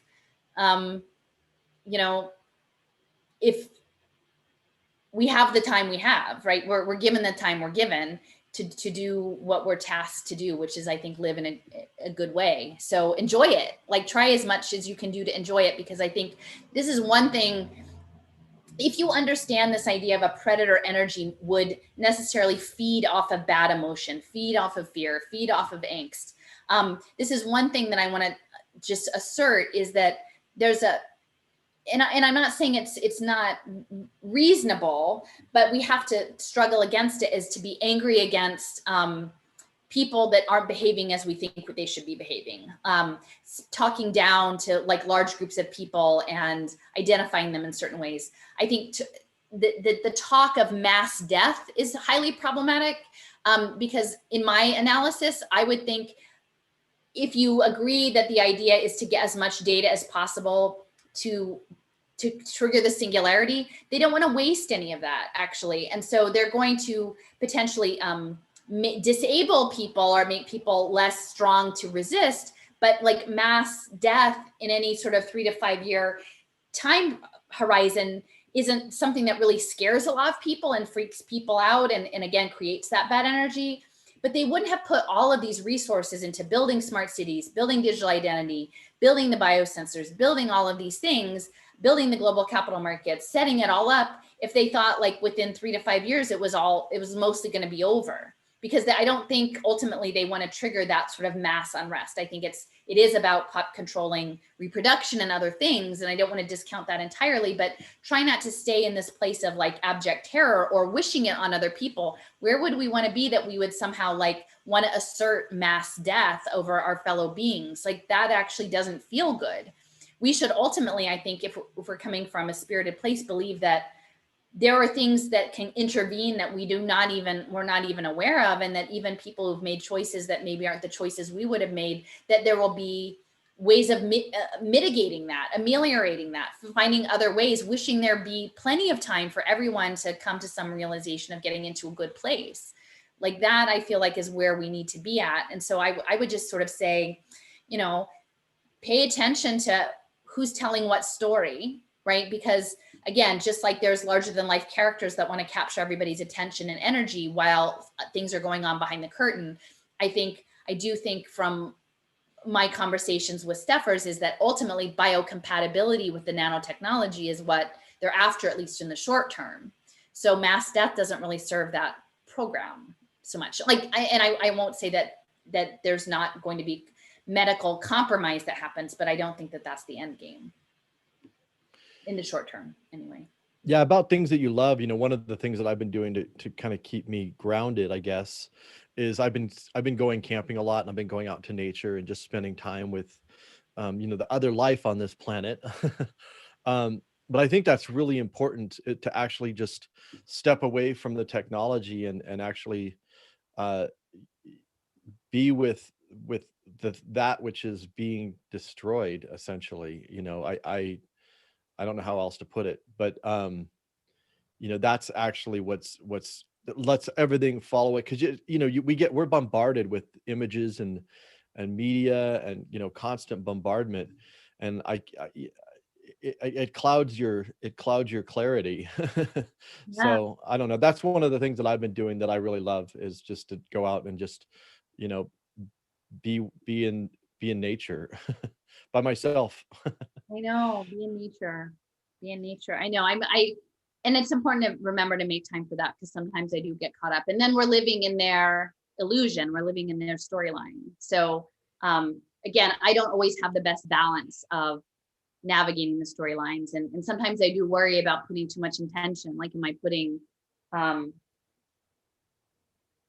are we manifesting some of these things by talking about them so much? And I don't know. I don't know what the answer is. And nobody, like, there's not a guidebook for how to do this correctly. So I think I don't believe that at all. I know that's been around for a long time. The idea that you're manifesting it by thinking about it or talking about it.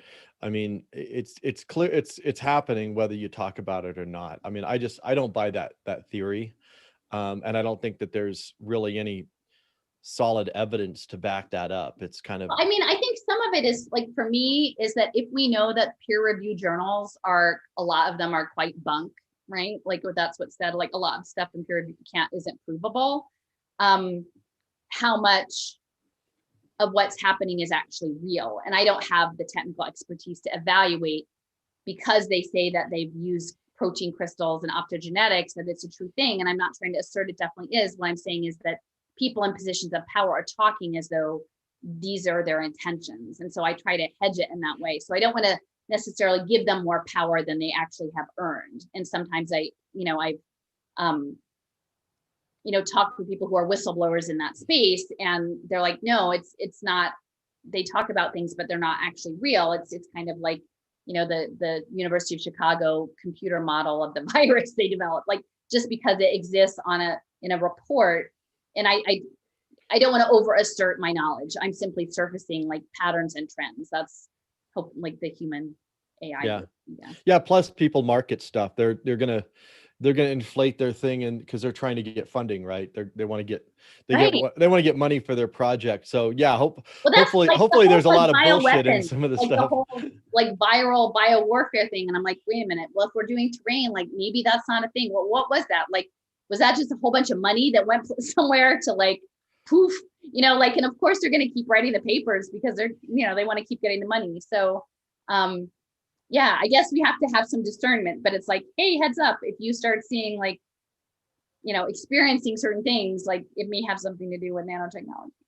Yeah, I'm less sure about a lot of the nanotechnology in terms of where they're at and how far they're along they are, than I am about the fact that like they do want to put us onto a digital ID and to track us and to monitor us and to control our lives through. I mean, we see what's happening with the pandemic. Already, we already see it manifesting itself in terms of putting these massive, heavy stipulations on people's ability to just go about their lives. So, and then you add in the financial element to it.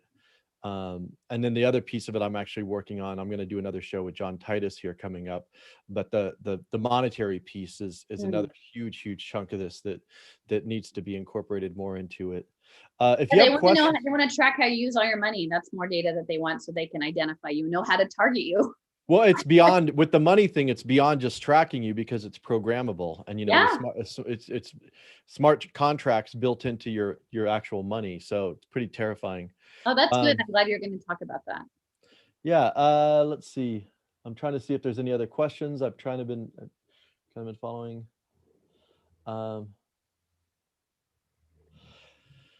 I'm not seeing any questions, just comments. If you have any other questions, you've got a couple of minutes to throw them out there, or I don't know if you I'll have just more. Keep going, and then you have more. Okay. Yeah. Okay. Perfect. So we'll come back. Yeah, and now I'm going to finally get into Mitre Corporation a little bit. So this is just touching on. I didn't get a chance to talk about it in Utica, but I was corresponding with some folks not so far away in Rome, New York, also upstate, and so here's just a map. The Greyfus International Utica Rome Airport.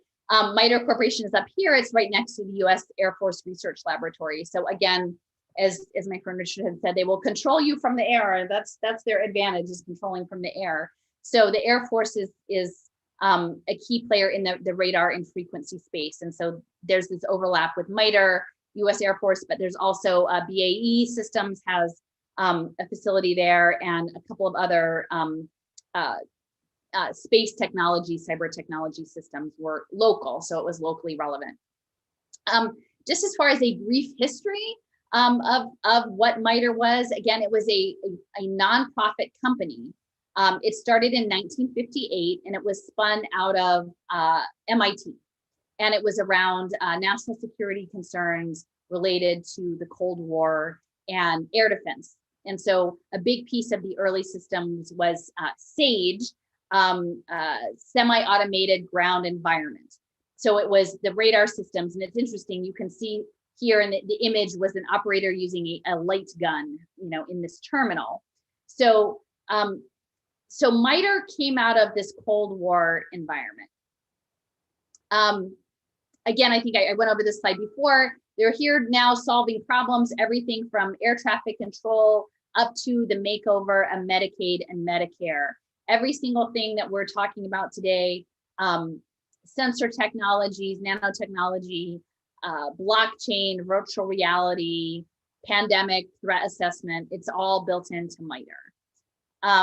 So now I'm going to do another clip from Giordano, same webinar. This is about digital twinning. And again, remember, he was talking about building up a very granular set of data, from brainwave data all the way down to your body and your social interactions and how you function in society, and then feeding this into a threat analysis. And again, understand this within a Cold War context, within the context of, essentially, I think, picturing people as individual threats to this rolling out, by a security state.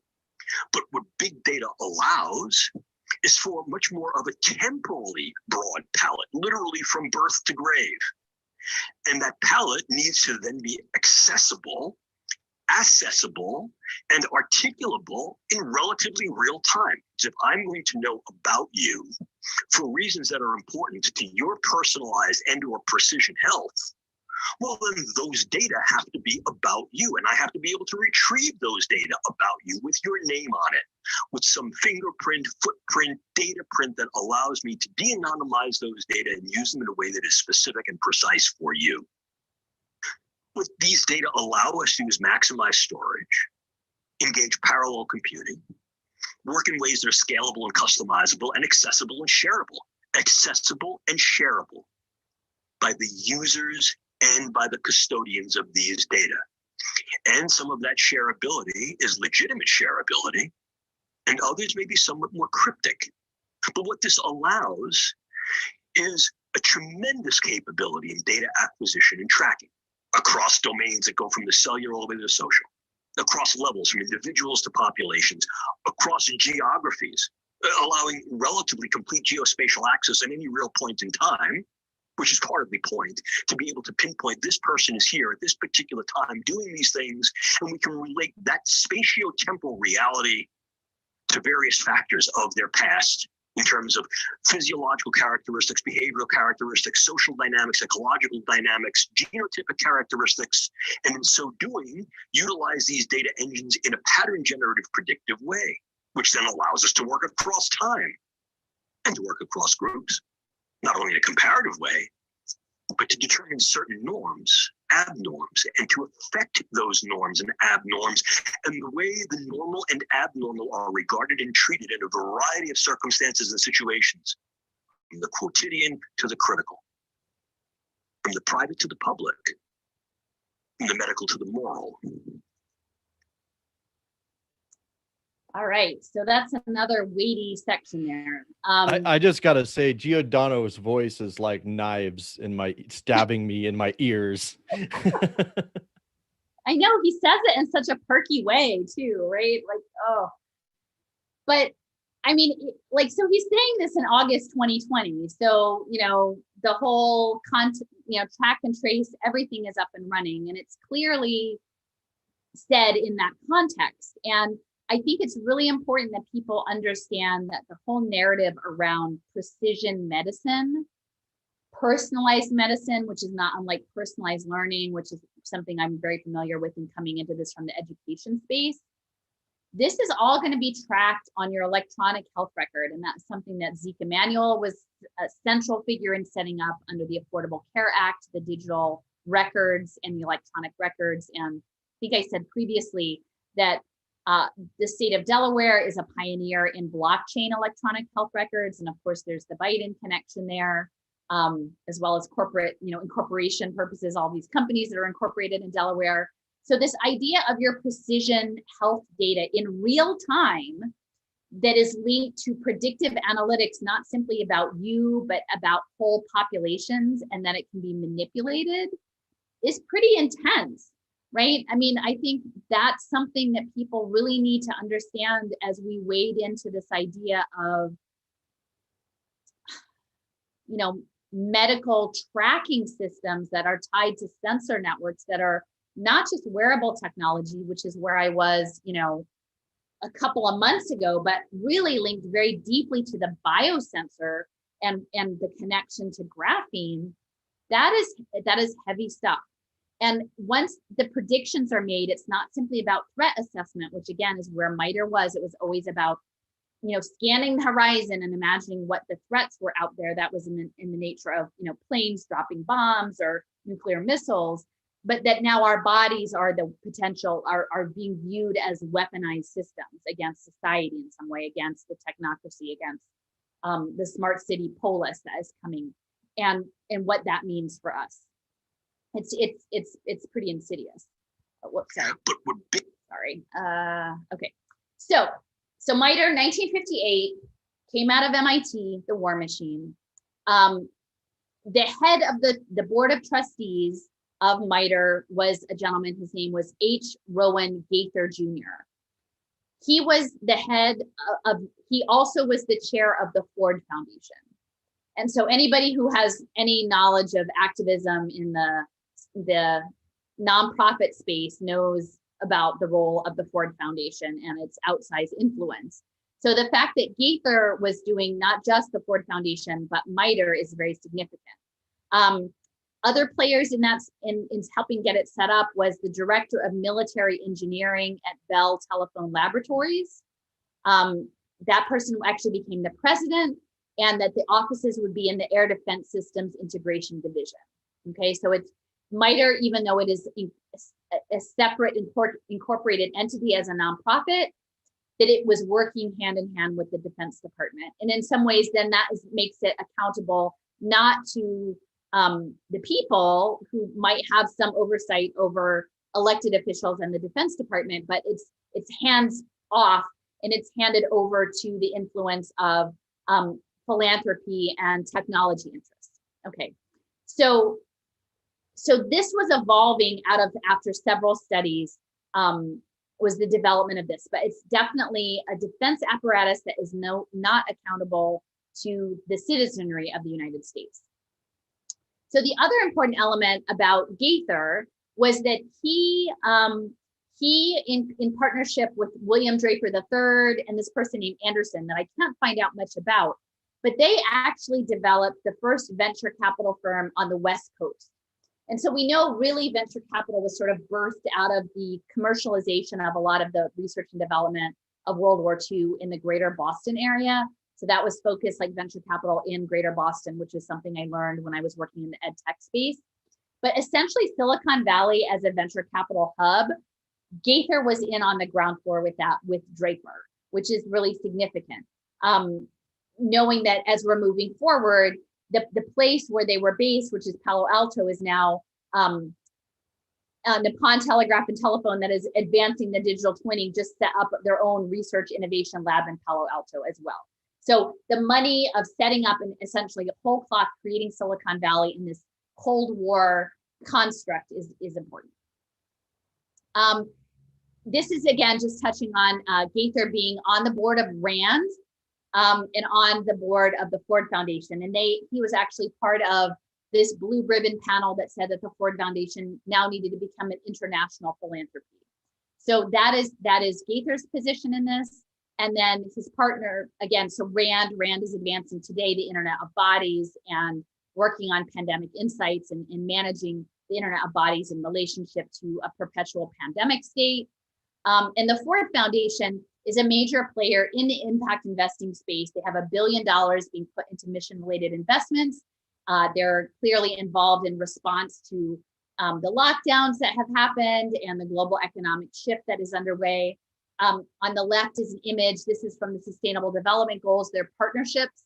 And there were many listed, but the Ford Foundation is at least part of the data for sustainable development. So again, this is the legitimating the sensor networks that are going to pull in the impact data to feed the hedge fund markets and trigger the singularity, and the Sustainable Development Goal Philanthropy Platform, which again is using philanthropy, foundation money to essentially as seed money and to get all of these markets started as the sensor networks are getting up and running, because they're not quite ready at this point. Let's see. Oh, just on the climate, this is an aside, but Steffers had sent me this, just the emphasis that the sustainability narrative that is again connecting post-pandemic with rebuilding with climate justice is that the build back better, a lot of people point out like the 666 structure, the hexagonal structure, which is the structure of graphene, that the building block of sustainability is being built on graphene, and a lot of it is linked into smart electronics, efficiency around electrical systems. So, I imagine more and more the historic fabric of buildings in cities like Philadelphia will be set up as impractical, and that they will be doing sort of 3D printing, sensor technology based alternative housing that is the stack and pack model that we see in a lot of predictive profiling movies, including Ready Player One, but that graphene here is already being identified as an anchor of sustainability. William Draper was the partner with Gaither. Again, a legacy of venture capitalists, all the way up to his grandson now, Tim, who is the one who says we no longer need any sort of nation states, will all just live as digital avatars. And he was a key hand in getting all of the e-government set up in Estonia. And that his grandfather, William Draper III, who was partners with Gaither in Silicon Valley of getting it onboarded, was the chairman of the Import-Export Bank for a number of years, and the head of the United Nations Development Program. So none of the sensor network tied to impact investing and data analytics should be surprising here. I didn't get any information on Anderson. I couldn't figure out who he was, but I'll see if I'll keep working at it. Gaither actually developed a report that was given to Eisenhower after the launch of Sputnik. And it's interesting if you sort of imagine, like, it's not this similarity of this spheroidal construct of like essentially remaking society according to its presence in the world, right? So you've got Sputnik, and now we have this, computer model simulation, pandemic thing in there. But they're these round objects appearing, and then life is never the same after that. So what Gaither was he was emphasizing the inadequacy of U.S. defense to protect from the nuclear attack from the Soviet Union, okay? And so that they needed to put all of this money into this high-tech system of, the SAGE system against the anti-aircraft and missile system, which essentially was the go-to to weaponize the environment, create all of the electronics, including the nanoelectronics that we're going to be dealing with now. And it was, in that respect, it made me just think, was the Cold War in any respect what we thought, or was it really the beginnings of sort of the secret space program that Catherine Austin Fitts, among others, and Alana Freeland has talked about? It was Fred Anderson. Okay, so Fred Anderson and Gaither, they're setting up shop in Silicon Valley. They've got, there's the Sputnik trigger event. That's the trigger event, just like, our trigger event. Nothing will be the same. Everything has to be different. Everything is going high tech, this new level of technological innovation at this point. At least you can still see the technology. It's not at a scale that is not sensible to the human eye or ears or anything like that. And so it's interesting that their firm, which was it was created specifically to invest in technology, started out in Santa Clara. And Santa Clara is really important to me because my first tippy-toed into the social impact space was with a friend who lives in San Jose. And we were finding out that all of the pilots for the human capital social impact bonds were happening in Santa Clara, both in early childhood, early literacy, homelessness, and mental health. And this is really important as we understand the neurological aspect of this. But Gaither being in Santa Clara is significant. Mitre was part of the early ARPANET. Like, as we know, it was in the 1960s, but by 1971, Mitre had its own node. So along with Stanford, UCLA, MIT, Harvard, Carnegie, which I think is Carnegie Mellon, Urbana-Champaign, you've got a couple of these others. You've got SRI, and it's interesting, Utah is just Utah, right? So we know that Utah is playing a significant role in all of this, the biotechnology space too. It's interesting that Utah is just called Utah. But in these defense contracting academic spaces, that Mitre is part of being woven into the web of frequency internet analytics there by 71. Mitre in the early 1990s took over management of the defense contracts to Jason, which is essentially really high level scientists, like top secret super science research programs. It was originally under SRI, but then Mitre took it over. And among the Jason things that they're working on artificial intelligence in healthcare. But in one of the early phases in 1992, they were already developing this global grid study and looking at GPS coordinate systems using orbital assets, so the satellites that were again put up as part of the preventative protection measures, to create an inventory and a database of all man-made structures on the Earth. So this is 1992, and then about 10 years later, we get Keyhole and the beginnings of the GPS systems that are now being used for track and trace and geofencing. And this is a bit of an aside, but I would just say in the overall simulations, it's important to remember that Mitre Corporation in 1993 actually did the environmental impact analysis for HAARP, which is the Alaska-based ionospheric heating technology system that is being used for weaponized weather systems.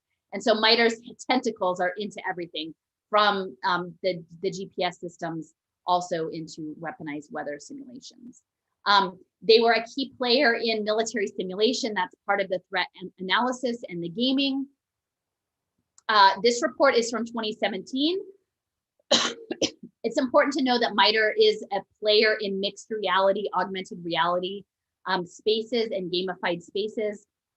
They were developing synthetic training environments for the military, but again, this is all dual use. So it moves from defense interests into both entertainment, Hollywood, media interests, mixed media interests, into then commercial applications like here, use a mixed reality holographic program to learn how to be an apprentice, to get a certification for your human capital bond program. And so the virtual reality element is part of Mitre as well. And you can see here, it's they were talking about the Milgram's virtuality continuum, everything from the real environment, which is what we're used to full on virtual, but along the way is augmented reality and augmented virtuality. So the idea of actually projecting synthetic environments into your consciousness. Just touching on, they were the beginning of systems engineering both machines, people, and societies. And that is all of what the big data crunching is about, is engineering total information awareness and full spectrum dominance. They want to control it all, and they want to control it all through the data analytics. Here is a map that I made. It should have been closer up in the mix, but just talking about the smart city pilots in San Jose and how they link to the social impact finance bonds in Santa Clara. And this is an old map I have, but I just wanted to pull it out. San Jose and the Santa Clara County Office of Education, they actually have something that I think is a basis of digital twinning in play, and it's called Data Zone. And so this was developed with the Packard Foundation, and they went into low-income communities, Latino communities in San Jose, and they started collecting all sorts of data analytics on the kids in an interoperable data warehouse. Everything from foster care, social emotional learning data, pre-K data, juvenile justice involvement data, all of the data together. And then in that space, they were also starting to look at the community school model and getting telehealth centers and healthcare centers into the schools. I think not necessarily to make things better for those families, but to aggregate more and more biosensor data. It probably isn't yet biosensor data, but to lay the groundwork for a vast overreach of data collection through Data Zone.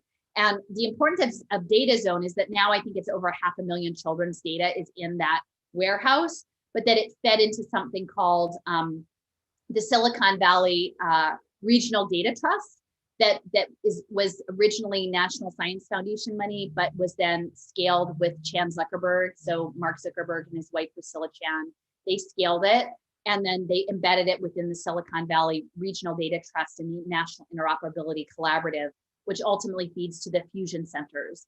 So once you understand the threat analytics and Department of Homeland Security, having all of this data from like even your pre-K experience feed up the food chain into the fusion centers is pretty unsettling.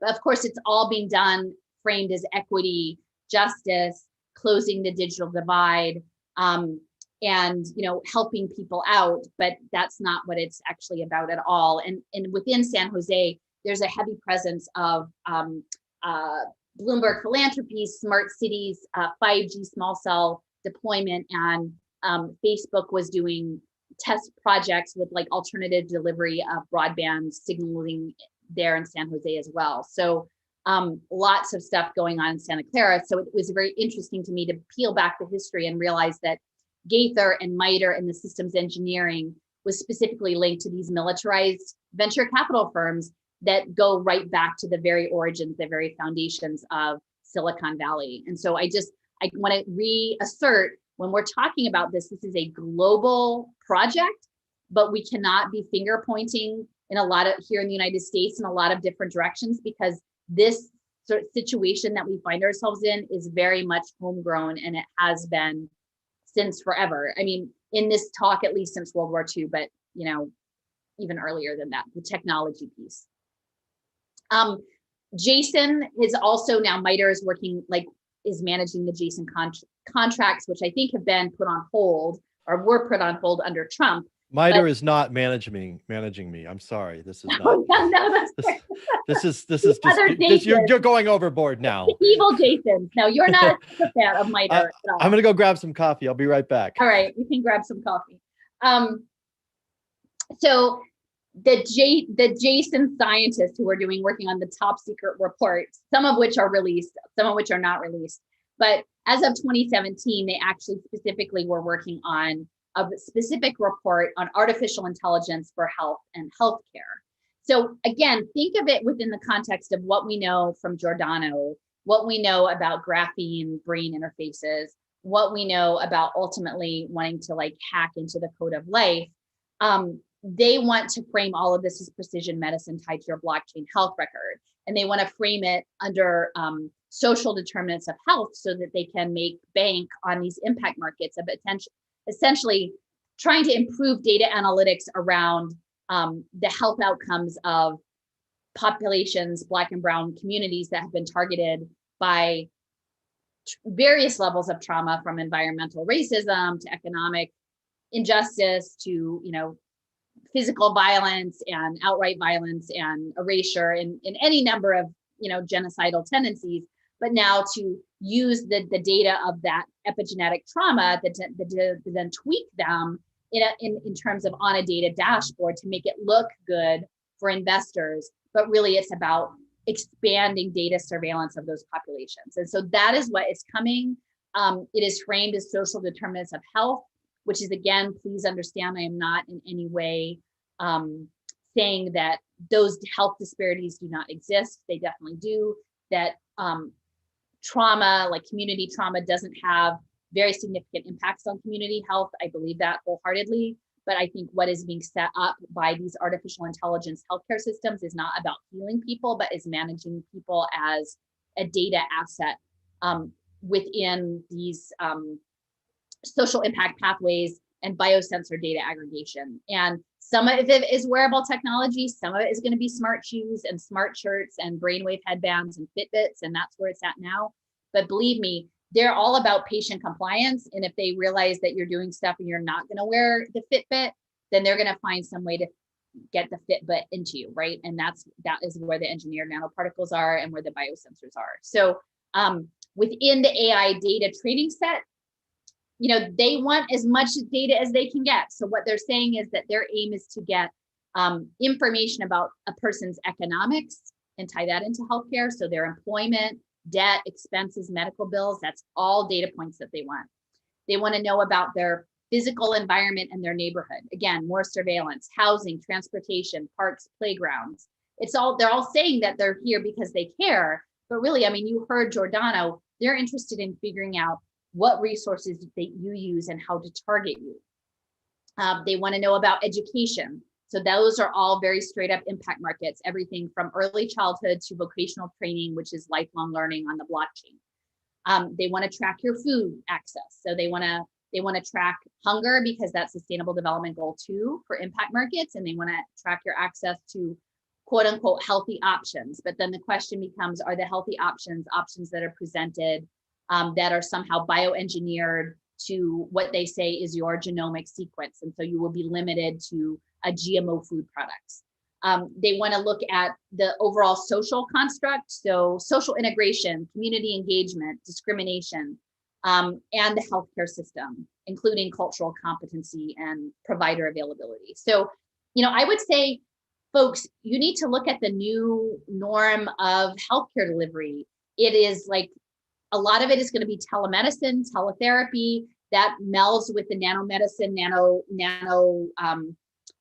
biosensor, healthcare delivered by your phone, healthcare increasingly delivered not in consultation with a real person, but with an algorithm or an avatar with this synthetic human being, where the consequences of your interactions with those AI entities may be very significant in terms of whether or not you get geofenced, what kind of food you have, what kind of, like if they take your children away from you. There are many, many things that are happening here in this particular slide that are melding in both Jason and the Mitre Corporation in this. Very important to make the link between the threat assessment and the SAGE analytics and the AI healthcare. Jason, are you still away? I'm here. Oh, so I was just gonna have a pause if you need to take a bathroom break or whatever. No, I'm good. I've been having breaks. I've been breaking it up here. It's been great.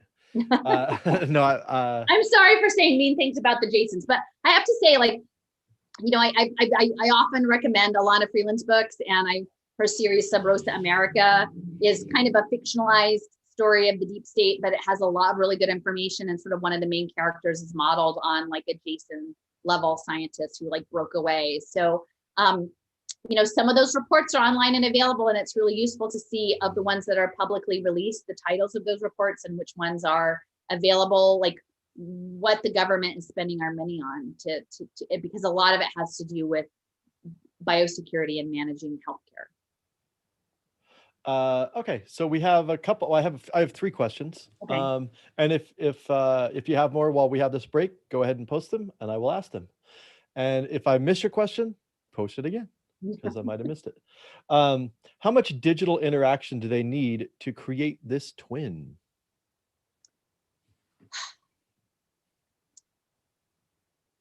I mean, it's interesting. There are some things that I don't know yet. And I mean, that's why I'm kind of opening this door, hoping other people will do some more research. I mean, like I said, I've been in communication with people who talk about being subjected to various forms of remote sensing and manipulation technologies.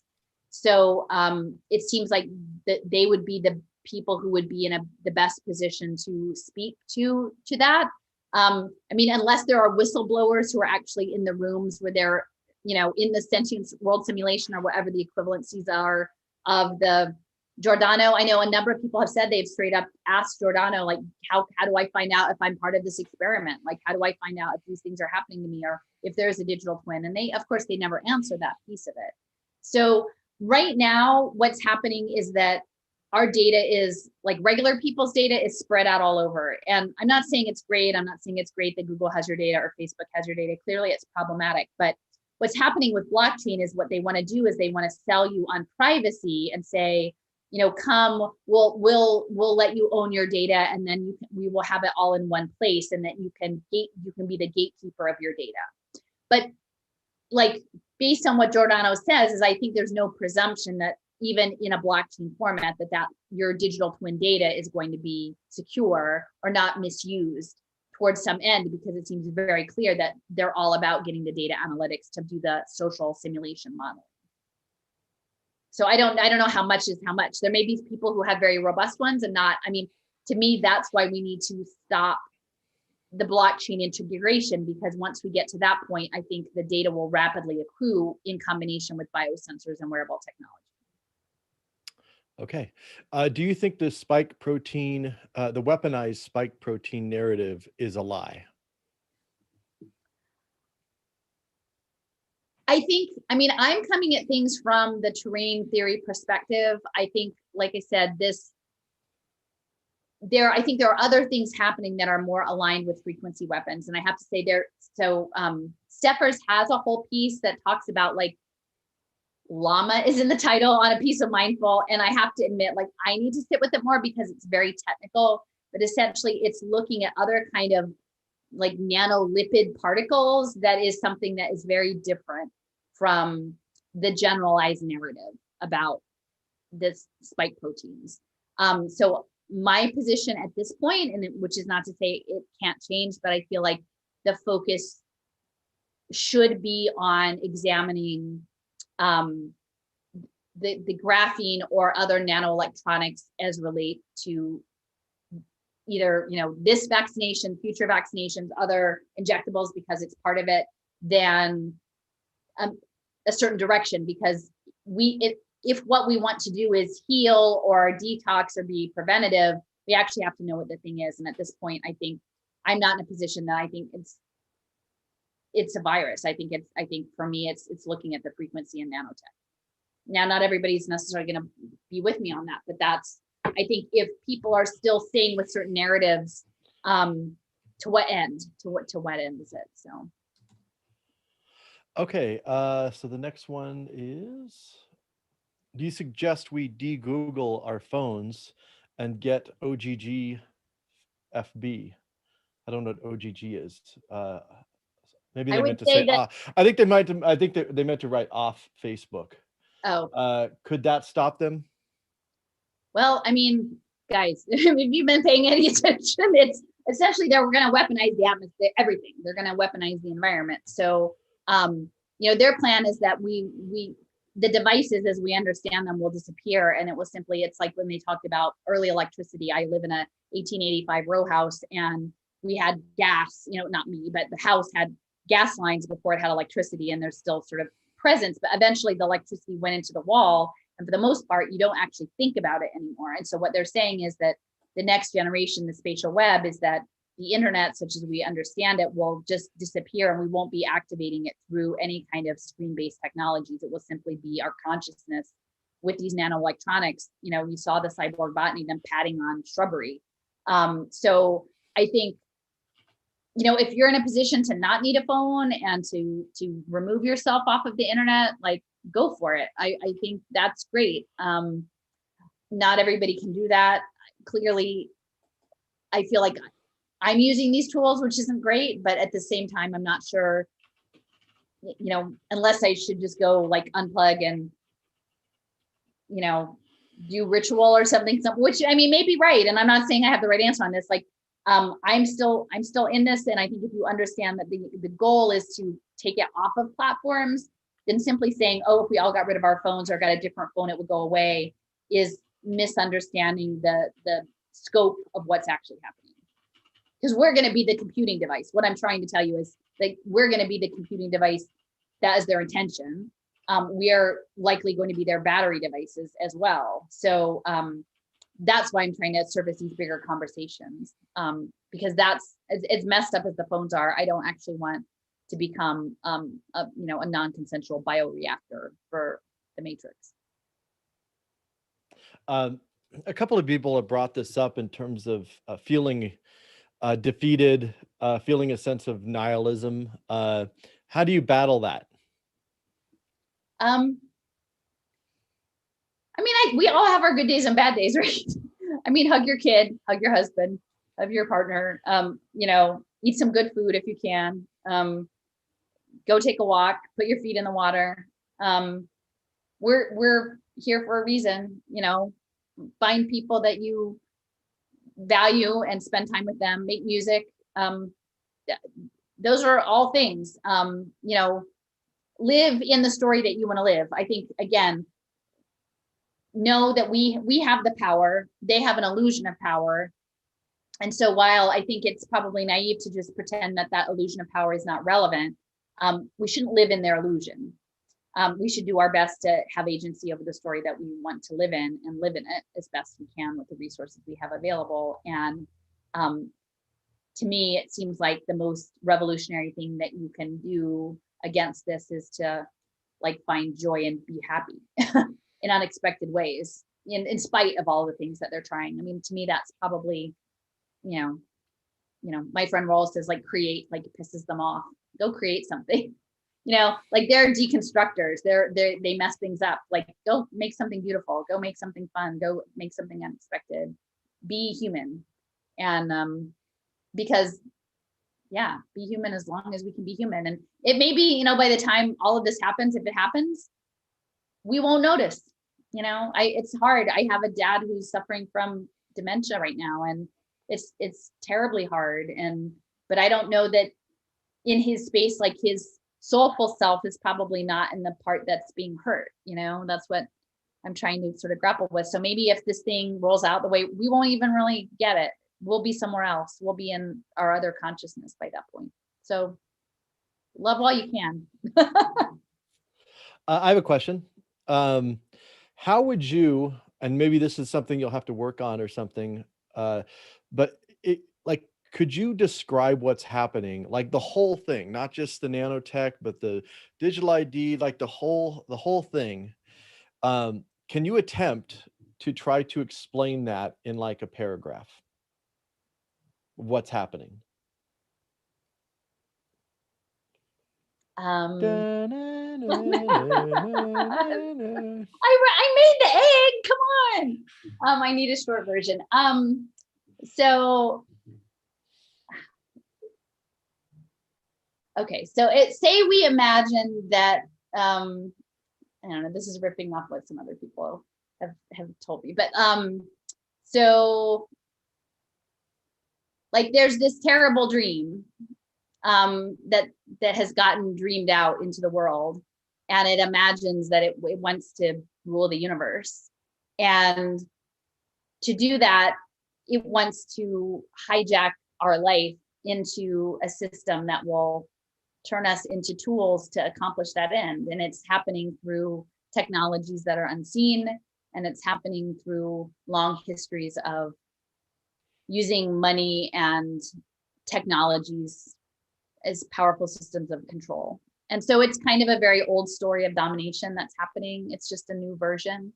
And because we can't quite see what the tools are that they're using, and we're navigating a lot of confusion, we can't see it for what it is. But if enough of us could wake up out of that story and find a way to heal the hurt parts of the histories, then maybe we could get to a new place that's outside that bad dream. I'm sorry, you need to answer it in the form of a question. I mean, that's like in broad themes, like that's what, like there's this egregore of these histories of domination that we're dealing with, and the tools keep changing, and some of it's putting us in a game, and it's to profit the military industrial complex and the hedge funds, and they're going to put us through our paces, and they're going to try to learn us from the inside out and the outside in. But like, we're bigger than that. Like, we're shapes of the earth. We belong to something bigger than what they're trying to reduce us to. And so, like, I think if we can wake up into our beingness, then we're incredibly powerful. Like, and I think we're intuitively powerful in a way. We may not be able to like lay out the quantum physics equations of how we move the world with our mind, right? Or how we express intentions, but there's something very powerful in life on this planet.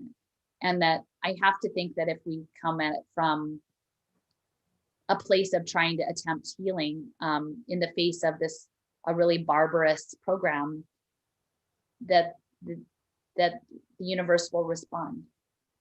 Yeah, one of the things I hear a lot is like, I'll point something out that's happening now, and people say, well, the ruling elite have always tried to do this, or they have always tried to do this. So on one hand, they're right. Like like this is part of a continuum. It's been going on for a long time. There are people in this world that want to dominate others for whatever reason. You know, we can have that discussion. But there is something unique about this particular time and place, I think, as well. As so, you want to talk about like connecting it to the past, connecting it to slavery and colonialism and these previous versions of systems of domination, compared to like specifically what's like this time and place is very unique and prescient. Do you want to say something about that? I mean, I guess I'm still grappling with things like, based on talking to Cliff earlier this week, is like, what are we and what is this thing that we're in? And I'm not trying to be coy about it, because I think the more you look into the science, and maybe that's like when you go to the nano level, everything you thought you knew about the world isn't what it says. Like, all the rules, the physics, everything is different. And so if we are both existing in our material self and at the nano level at the same time, what is the real, right? Like, what is the world that people are living in who watch mainstream media or even alternative media is actually different than the world I'm living in, because I'm consuming, like, my reality is constructed from different pieces. They have certain pieces they're constructing their reality from, and I'm constructing it from other pieces. And we're both occupying a similar geography, but the way we see the world the experience the world could feel really, really different. So whose version is real? Like they're both equally real. And so I know that's kind of metaphysical, but like maybe this has all happened before. Like maybe, like maybe that, there's some reset button out there. Like maybe the game plays on and it's not so unique. It's just, this is, there have been other versions and it's played out and then they've hit the reboot, like the Omidyar network, off on button. So I don't know how unique it is. I'm sure that the people who were experiencing attempted genocide in other moments felt like their moment was also super unique. So I don't know, like maybe that's not a good answer, and I would have answered it differently a few weeks ago, but that's where I'm at now, is that if there are lots of uncertainties, why don't we use the uncertainties towards something that makes us feel better? Like know it, like I'm not saying, like to me, the quest for me as I see it is like face down the story, face the thing, and then in facing it say, nope, not, that's not how it's gonna go. We're the power, you have the illusion. But you actually have to own the illusion, otherwise you let them keep their illusion of power and domination over everyone else. Yeah, I had a similar experience with once I started to understand money and like I'm like all the political conversations that everyone had happened were totally irrelevant. Once I understand like they have the power to create money at will and extinguish and create debt at will, it's like that all these discussions about taxation and distribution, kind of don't, it's all of, it's all manufactured. So it's like trying to have those conversations in these spaces where people were still trying to have these political conversations that were being manufactured and mediated by the media was very difficult for me. And so I could see I'm still trying to wrap my mind around this whole nanotech thing, and the role that that's going to play. But yeah, there are certain things that basically we all have. I've talked about this before, but we all have a foundational worldview that we stand upon, and then we build from there. And then someone comes along and starts to threaten your foundation. People hold on to it. They're like, no, I built up all this stuff on top here. I can't let go of it. So I think that's one of the tasks and challenges for us, is to say, yeah, maybe I need to rethink the actual ground that I'm standing on. Yeah. And sometimes if you rethink it, like new possibilities open up that you didn't realize were there. I mean, I think that's, if the core of our being is always sacred and safe out there, and it is presenting in different, scenarios, then that gives you, that, I don't know, it's a different view. So maybe if what they're trying to do is take over all your neurons, so maybe they took over your neurons, but are you your neurons? Are you something else? Like, and I think maybe what we are is something bigger than our neurons. Like they might think that they can use our neurons to, in their weaponized technologies, to twin us or to hurt things, but maybe in the platonic ideal of us in the universe, it's always okay. It's always okay. So we should be brave in that and just speak our truth. Someone asked, when do we stop becoming human in this? I don't know. I used to like have a lot more firm thoughts about that. Like, if the carbon nanotubes are probably in all of us to a certain extent. In the one of the very first talks we had when you came like last summer, I was talking about marinage and escape, and mental marinage. How do we hold on to our minds? And maybe the reality is that we can't, there's no guarantees in that in the material world, but we know that in the end, it's okay. Like in the end that they can't get at that they can't get at that peace, that sacred peace, that they can try, they can part around in there and like muck things up, but that the essence of ourself is somewhere back behind there where they're never going to get it. And that they're spell casting and things. I don't know. It's interesting. I was never good at philosophy or computing or finance or any of these things. I was actually a pretty materialist person. I liked built environments and material culture. And now I'm like dealing in everything that is not that. But, I think we're as human as long as we believe ourselves to be human, I'm just looking to see if there's any more. There's like a bunch of comments. It looks like it's just all comments from here on Okay. out. Let me just go. I have a little bit more. Okay. Yeah, okay. Okay. So this is just touching on this programmable synthetic hallucinations, right? And you know, when I think someone was saying like, oh, am I picking on this person? Like maybe they weren't really like, they didn't mean badly, but actually, and this is the dedication page of his dissertation where they're talking about neuroengineering hallucinations. And, you know, in his acknowledgments, he acknowledged a couple people who said, you know, thank you for helping me, even though you knew exactly how dangerous what I was attempting, but you never shied away. So they, you know, he's saying, you know, he's acknowledging, who knows if it's tongue in cheek, but that what he's attempting is dangerous, and that some of this work was done at the MIT Clinical Research Center, and he was thanking the nurses for keeping his subjects safe and keeping him from losing it. And for Epilogue Corporation, Epilogue, that's an interesting name, for making a laser cutter I can play like a Stradivarius. Okay, so some of these things, again, if people want to like put a clown face on me and tell me that I'm silly for even talking about such things, I would just say, I would prefer not to have to talk about these things, but these are in our real and present reality, and ways that people are talking about the world. And so I think it has pretty deep implications for how we navigate our own stories. This is a person, and I just want to sort of touch again on the simulation, the digital twinning element with Giordano. This is a person who, actually, Raul put him on my radar, and I was like looking at him, his LinkedIn, going back to sort of the work that I do with LinkedIn profiles. He got his start at Mitre, only for a couple years in McLean, Virginia, but then was working at MIT with something called Near Life. Near Life, there's a gentleman involved in this that now works for Curious Learning, which is app-based learning engineering that is attempting to go global. And Near Life actually was doing patents for interactive television that you could like insert yourself in the television program.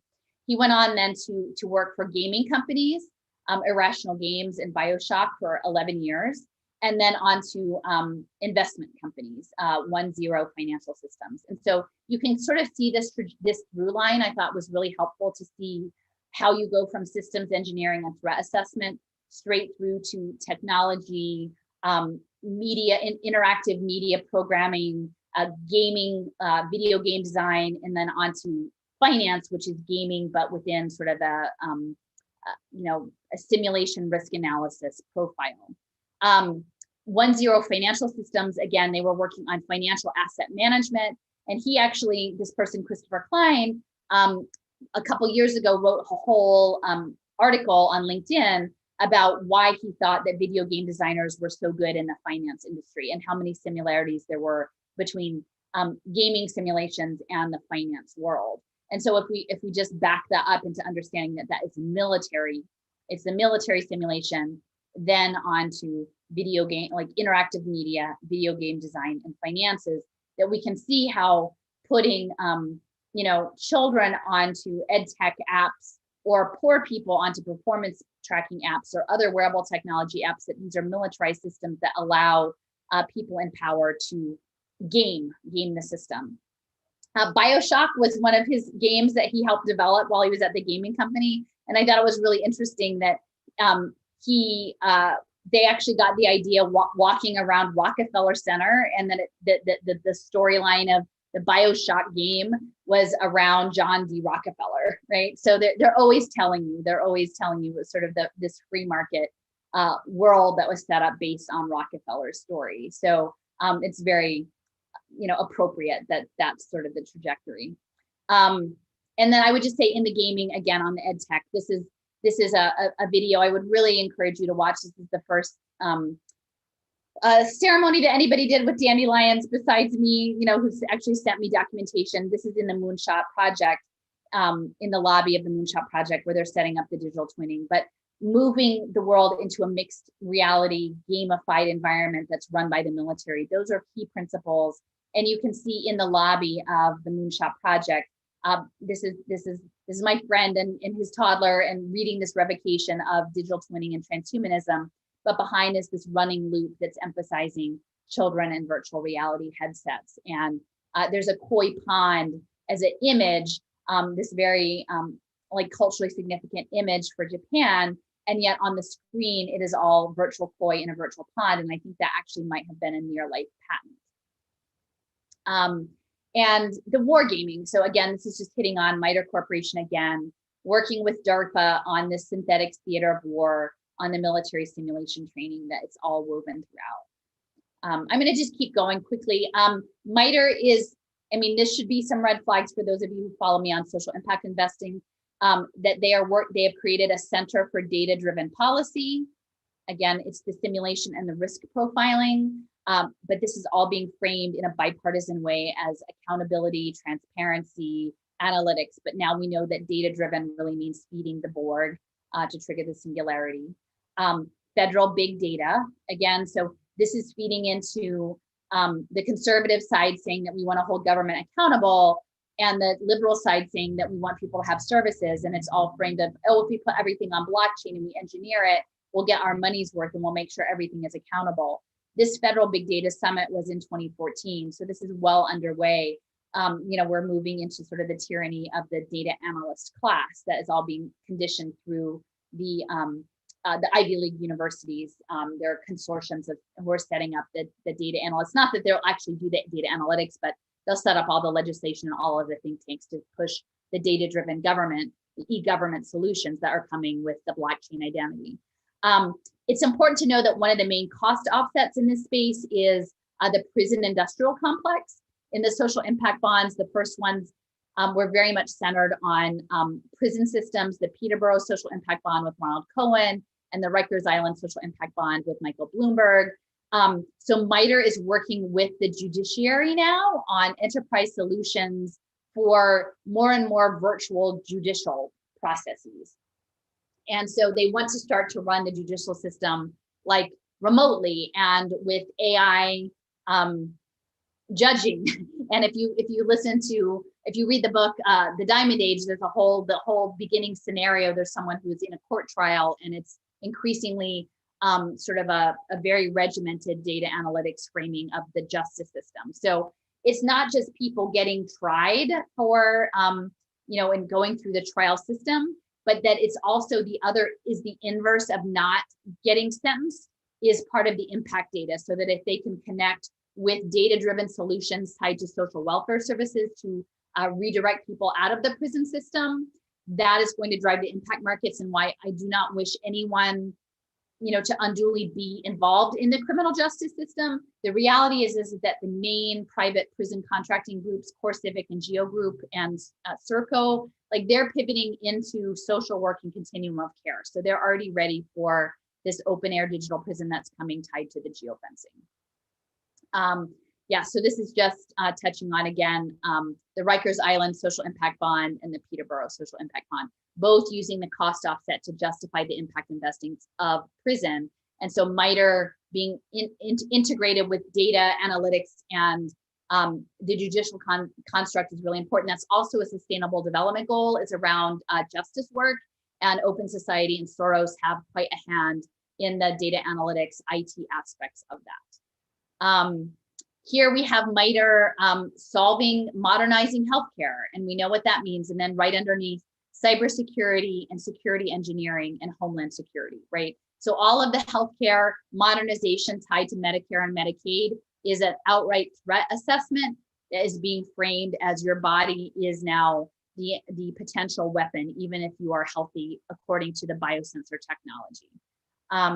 They are running a very high level national security engineering and cyber defense. But as we know, James Giordano was always saying already, like, if it's stackable, it's hackable. If it's, if you can aggregate it, you can break into that stuff. So they're at the one time saying that they're going to give you precision healthcare and personalized healthcare, and in these data analytics at the same time that they know that it's a true security threat. Hacking your body or your brain is a tremendously scary prospect.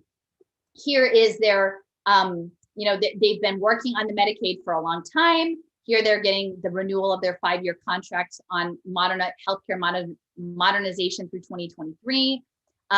They've have this whole division with the Department of Health and Human Services on the healthcare modernization since 2012. So this has been going on, like they've got a lock on it. It doesn't look like they're losing this anytime soon.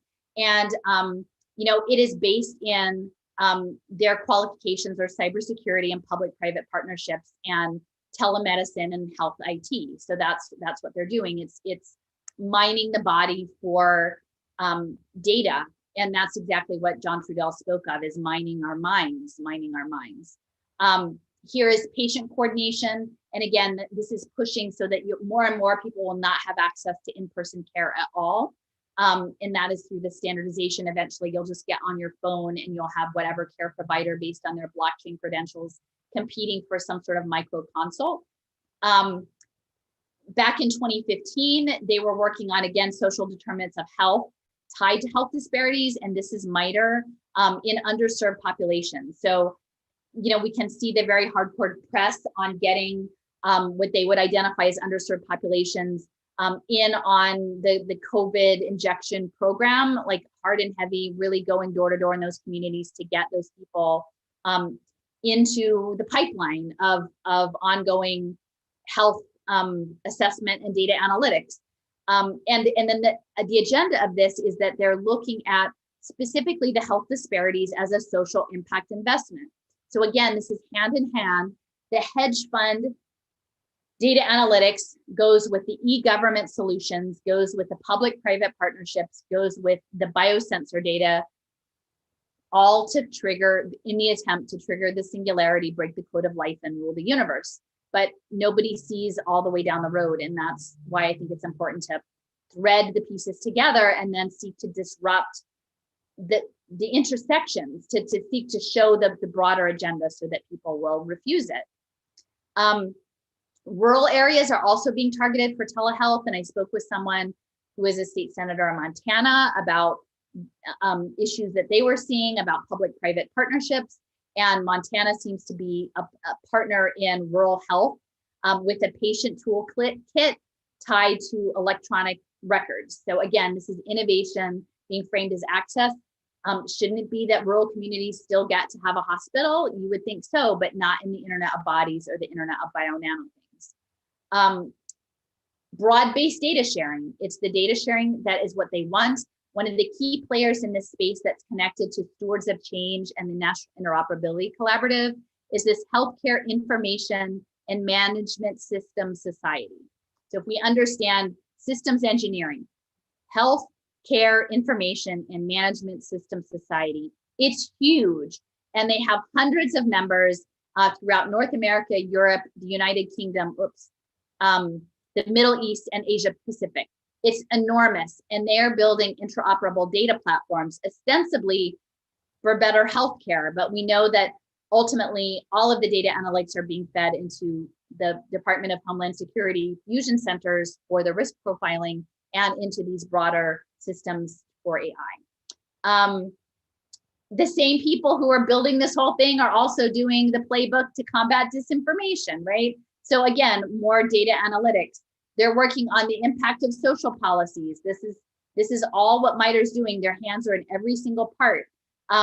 Here is their contract from March of 17th of 2020, like 3 days after the pandemic is called, to work on the track and trace systems for Homeland Security. So this all must be understood within the radar systems under the ostensible nuclear threat being now turned on the populace, the human populace of the world, to track them as a threat against this smart city polis that is being built. This is the COVID-19 Healthcare Coalition. These are all people who are working on data analytics tied to COVID. You can just see the interest in this. Amazon Web, Deloitte, Google, Microsoft, Salesforce, Slack, Tableau, but Mitre is in this mix. And they're the ones running the data dashboards. And what I'm saying is when Giordano says you can adjust the data in the digital twin simulation and then make that pivot in the simulation come out into the real world, we have been living that for the past year and a half, only people didn't really have the language, I don't think, to talk about it that way. but we have been living life according to a constructed computer model simulation that was set up by a militarized venture capital, Silicon Valley web. And that is what we're living through right now. Of course, we know that all of the Internet of Bio-Nano things is running on the telecom infrastructure, on the small cell infrastructure, which is 5G, but eventually 6G and onward. Mitre, they have a whole Ingenuity platform that's working on 5G innovations. So that is a big piece of it. Drones, healthcare, and factory automation are their concentrations. So again, the stuff that is going to put us out of work, the stuff that's going to track our bodily function, and the drones that are going to do the surveillance are all part of the Mitre purview. They are working on the credential initiative for, the vaccine records. So here we see the phones. This is the stuff that everybody's out in the streets about today. It definitely is about the medical passports, but these medical passports were planned far beyond this immediate health threat. That this was being planned many years ago by the World Wide Web Consortium in this verifiable credential initiative for smart health cards. And the smart health cards were for biosensor data and digital twinning. This is the smart health card framework. Again, we would like to think that the internet is something wonderful that we use, but in many respects, the internet is using us, and it's using our bodies to reconstruct its own reality, and the health wallets are a part of that. And within the space, they're also working in augmented and virtual reality. Again, that goes back to the simulation. Mitre is involved in blockchain, surprise, right? They're trying to pilot it. They're trying to get people to adopt it. They're trying to encourage people to learn about it, to get it all in place, because the risk profiling, the simulation, the AI runs on blockchain, and keeping people in line. The drones are part of that. They're working on low-cost 3D printed drones. And if you imagine your biosensor data being connected with the ubiquitous surveillance state, I don't think that's too far off. Clearly, they're already doing predictive programming in the Black Mirror episodes with the tiny drones, the bee drones, like stinging people in their brains if they have a bad Twitter profile for the day. But the price points of all of these things are dropping, and they're getting loose out into the world beyond the accountability of really any government agency. All of those agencies are captured. I think maybe we're getting close. So I had mentioned that these things, that the National Interoperability Collaborative, which is very central to follow, is with the Health Information Management System. They're feeding to the National Council on Crime and Delinquency, and they're feeding to the fusion centers. And that is both for impact data, for social impact projects, for cost offsets for criminalization, as well as for cost offsets around biosecurity threats and just profiling dissidents, with the goal that all of this data is being fed into the robots in this crazy, like Logan's Run scenario. I think I'll pause for a second. Actually, I do think I have one more chunk after that. Anybody have any? I can keep going if you want. Yeah, let's see. We got, so far it's just I'm getting close. Okay. Yeah, just go ahead and keep going, and then we'll do this Okay. at the end here. All right. Well, okay. So I talked about Liber. It's really important to know that in the programmable matter space, the stuff that goes back to 1997 at least, that Harvard has always been in the mix, and Charles Liber has always been in the mix. And this idea of framing it as that this is something that is a problem with China is inaccurate, because Liber was working with Mitre on nano antenna and nanowires for decades before any of this happened with China. So this is a homegrown situation with the Internet of Bio-Nano things.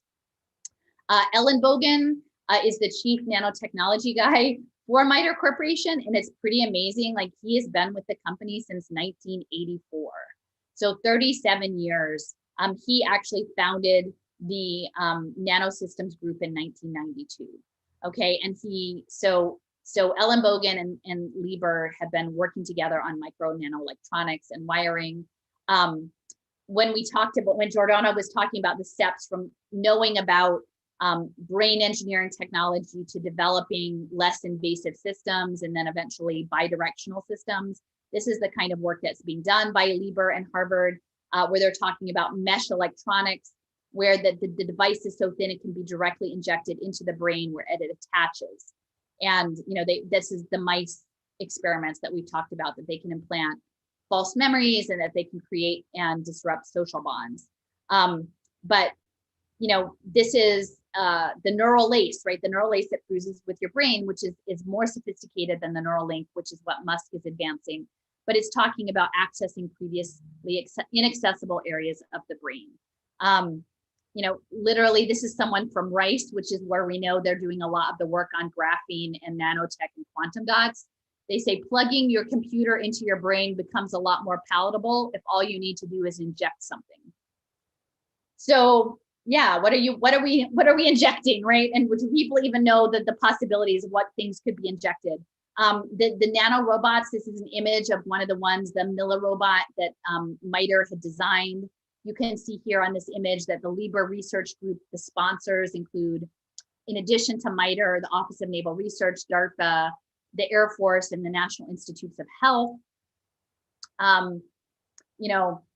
Again, just reinforcing the diamond age, programmable matter. They see us as programmable matter. They see us as talking animals that they can use.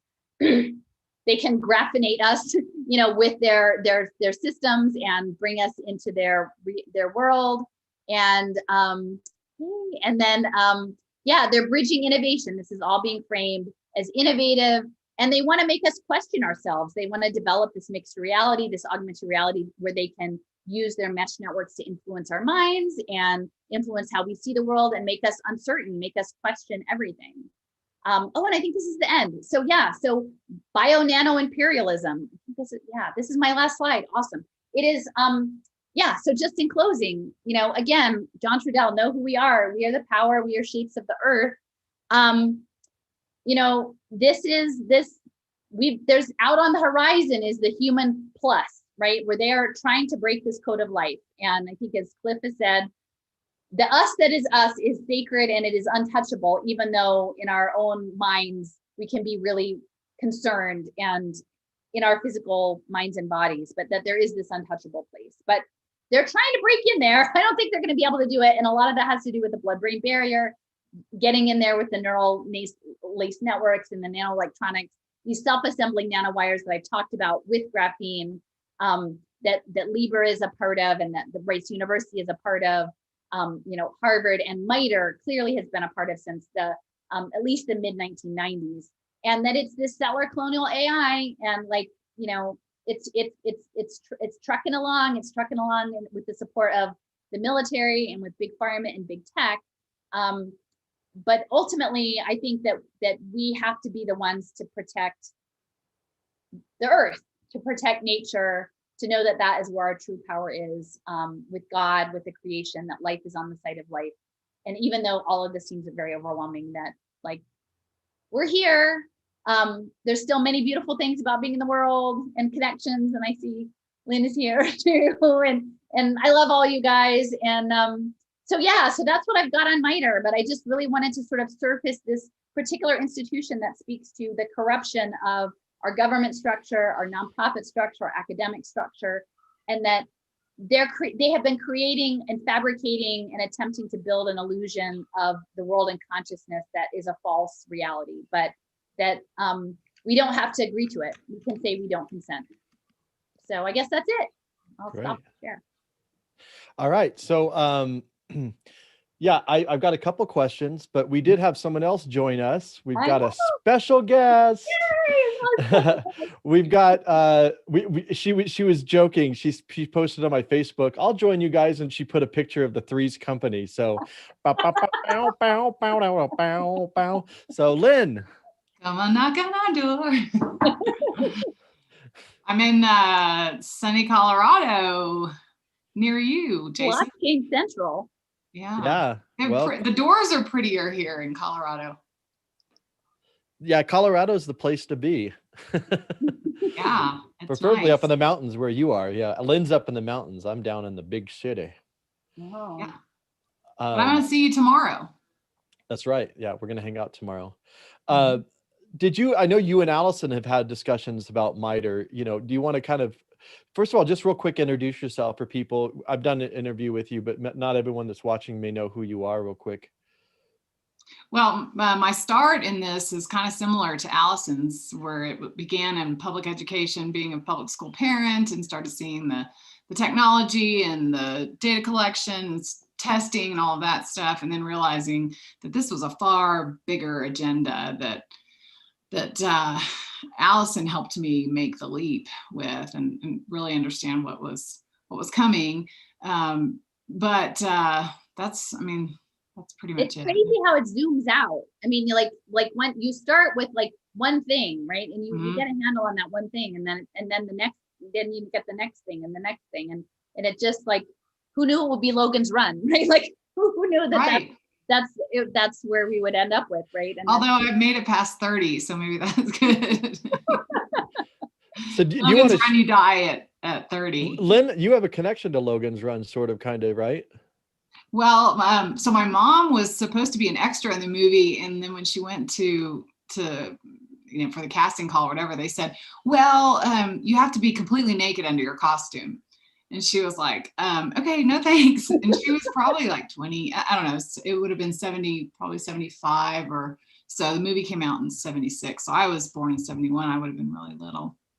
Yeah. But it was filmed in Dallas, and the building where it was filmed is now it's a 23 acre biotech hub where all these social impact organizations are moving in there, which is kind of a strange coincidence. The Draper Kaplan Richards Foundation is one of the ones, because they've got this pairing of biotech and social impact incubators, right? And so this idea of sensor data feeding in your digital twin, controlling your behavior, like that's really quite real. And a lot of your work in the education space had to do with the technology, the ed tech space, and the kids like being emotionally attached to the robot chatbots, the reasoning mind, and just as a mom knowing that wasn't right, that there was something not right about it, and then being willing to keep looking.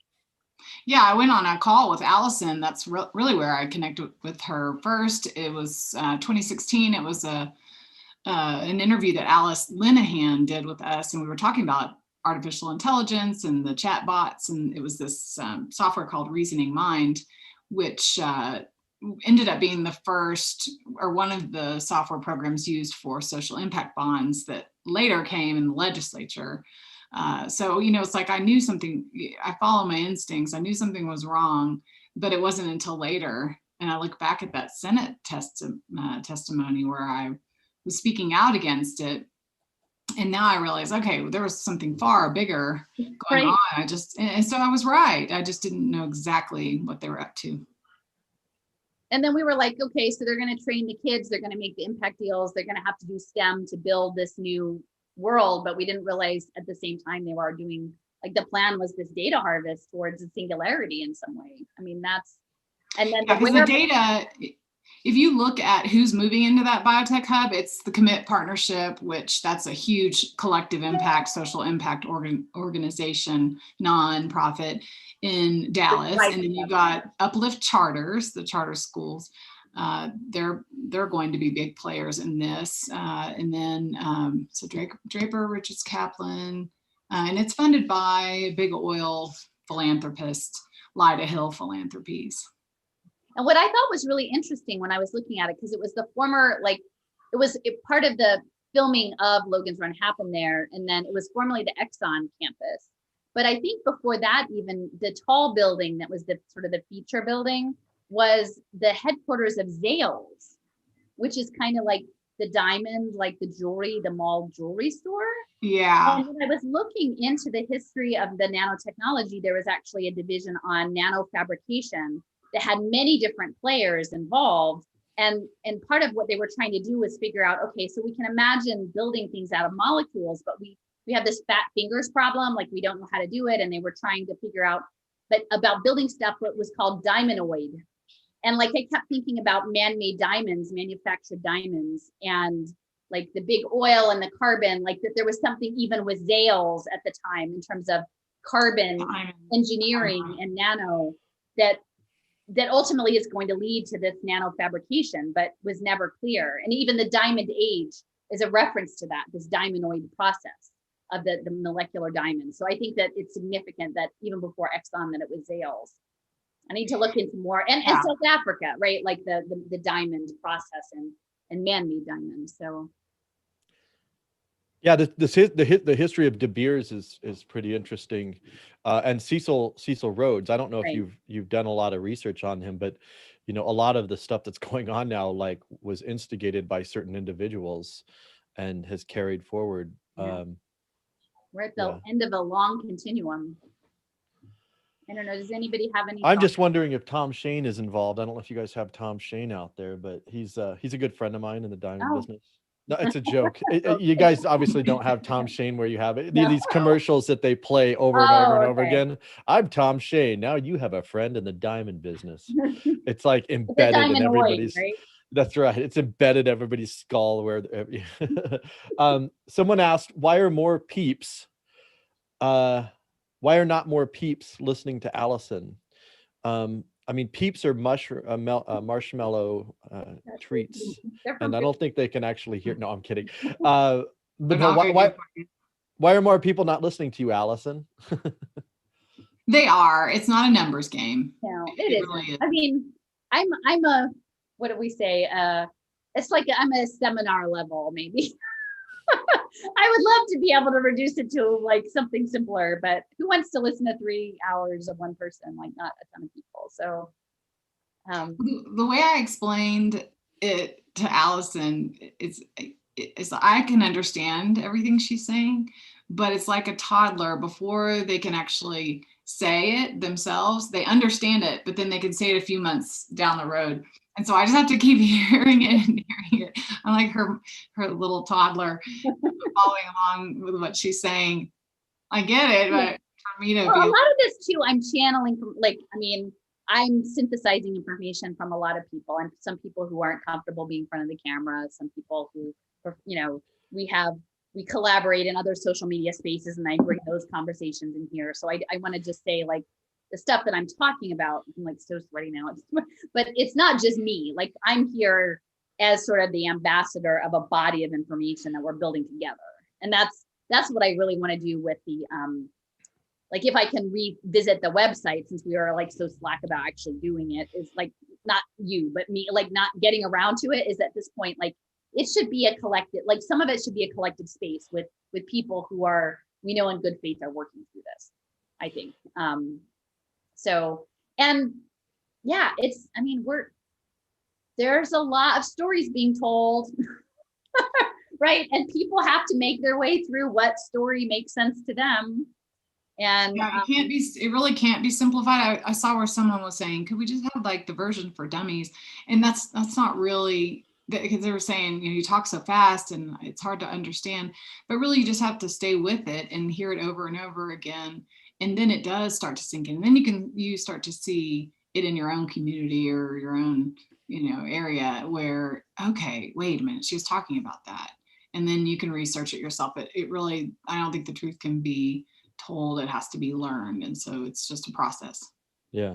I mean, I have infographics. So like, if you can get like familiar with that, and then you see the news and you're like, oh, this is part of that, like, or like, then it starts to make sense to you in your own space. But like, I know it because I've lived it. I mean, Philadelphia is such a crucible, like Dallas. Like, I both have the macro, I can look at these reports and say, I know somebody this happened to. This happened at the school board. This happened at the SEPTA, the transit meeting. Like, all these things because you're in the mix in these smart city meetings as well. And so it's more meaningful when you look at a policy about data-driven analytics or stimulations to be like, yeah, that reminds me, like 2 months ago, I'm revisiting being in this room, and that's what it was. Like, that's the backstory. But well, Allison and I both have this unique perspective and a vantage point, being we were stay-at-home moms, or I know you had the job with the botanical gardens, but you were able to show up to these things. And there are very few people who can take the time to show up at all these meetings, whether it's commissioners court, city council, or these private equity groups, or these panel things that they have. I would just show up at all those things, and most people are there in favor of it, being cheerleaders about it, and we're there with a skeptical eye, and they're just not used to people questioning them. Right. And then you see what the media writes and what the the predators are putting out, and it's totally different than what's actually happening. And so people can start to question, whether it's the smart city stuff or the technology in the schools or the 5G towers, all of that. I mean, I think honestly, if you could get the Internet of Bio Nano things, like a report with one visual, and they don't even have to know all the technology of the thing to say like a title about using biosensors in your body and your brain, and show someone and say, this is all connected to this. And by the way, this is being run to benefit the military and the hedge funds, right? Like the data there that's in this, and that's part of the who do you trust is my frame went from being a much more trusting person to seeing bad things happen in my community that I knew were not motivated by true goodwill. And then seeing things happen on a larger stage, seeing things happening at Standing Rock to see the militarized assault on a grandmother and go, oh, that shook it loose. Like, okay, I can no longer presume that just because something says that they're here for my benefit, that it is true. Because even though for much of my life it was true, that's structurally not how the system is built. And now in this new version, we're all disposable, right? Like we don't want to consider ourselves as being thought of as by disposable about the people who are running our world, but that seems to be the truth. And if you're not going to just do it for yourself, do it for the children, right? Like do it for the kids. And I just think, honestly, if you could get somebody to believe one of these papers and say, this is where this goes, are we going here? Like then that could crack it open. That's why I said on my Twitter today, I'm like, if you're going to one of these protests, on the back, could you please put nanotechnology so that like, I sent a screenshot of that. I know people who are going to one in Fort Worth, I think, or somewhere, Fort Worth, Texas. And I'm like, can you just add this to it? I know, because like people don't know. They don't know what they don't know. And then when you try to say it, they say, well, you must let me put a clown face on you and make fun of you because surely that can't be the truth. And I'm like, no. Oh, I did just put a clown face on our county judge. So oh Lynn. That was bad. That was really juvenile. He's trying to lock us down and mask us. He is a clown. You're not. I was trying to think on the simplification issue. I was trying to think of like doing little segments and having little names for them, so I could do like Sippy Cup Corner or something like that for like the. I also thought of like the good news, like Jello shots or something. the good news gazebo. We're like, hey kids, we're gonna go to the good news gazebo, and we could like tell something positive or something. But yeah, there's kind of something you gotta. It's so insane when you start to look at this stuff. You kind of like have to figure out ways to like keep your sanity. But it's hard though, because like, I mean, I know I've fallen into that where I just take a cheap shot just because it's funny and I'm like just cracking a joke, even though I know it does nothing at all to actually help the situation other than to just like relieve some pressure off of me, So I get it. I fell for it. I went Oh, I've been there. I was learning that new feed of course it's not new, but I never do the Facebook story thing. I was like playing around with it. I was like, oh, I can drag a clown face right on it. That'll get you in trouble. Oh. No, So- I don't want to go into lockdown again. I don't want to be imprisoned. I don't want to be geofenced. I don't want my kids to have to wear masks to school. We should get a t-shirt that says, don't geofence me, bro. Don't I have geofence. my dandelion one. I have my nice. You do have that one. Oh, Yes, yeah, I'm like gonna do don't that. geofence me in. Yeah, Don't geofence me in. Yeah, that's right. I saw that. you should get that. You should get one to wear like if they do that again. I sent do have Allison this some awful decor in the restaurant where we went last night, and it was these giant dandelions. Mega. The Nephilim Mega. dandelions in Colorado. Huge. No, they weren't real, but that was just funny. I thought it was I do have a few comments and questions here. For the impending Internet 2.0, it's actually Web 3. That's the new web. It's called Web 3, which will require licenses, credentials to even access it. Does that mean that VPNs, virtual private networks, will go away? I mean, some ways they kind of already are going away, because like I know when I use a VPN, they like throttle it, and there's some sites that I can't even, they're like, sorry, you got a VPN, you can't come here. But that's probably a better question for Joseph, who's I mean, I who's will probably say, watching. He might be able to answer that on the thread, but if you guys want to chime in. I mean, I will say, so one of the rabbit holes that we went down like early on, which was our friend Emily like found, was this Global Education Futures Forum, which was Pavel Leksha. You can look it up. He's out of the University of, or out of Skolkovo in Russia, but they did this foresight map, and it's global. And at the time, the guy, I think this was maybe 2012, the document, was Tom Vander Ark, who was a Gates Foundation guy and later turned ed tech venture capitalist. But they created a map of education through to 2035, and it was a foresight document. So it was sort of projecting based on current understandings of what everything would be. And really like in like sort of 5-year increments, you can kind of track it. It tracks pretty closely. People would be like, how do you know all these things? I'm like, well, I just read this document, they say, and then pay attention to the news. But one of them specifically said a universal ID for the internet. So they had already anticipated that there was going to be some trackable, because that will be your digital twin. And if you remember back, like a couple months ago, that was at the IMF was saying that we should link people's searches to their identity.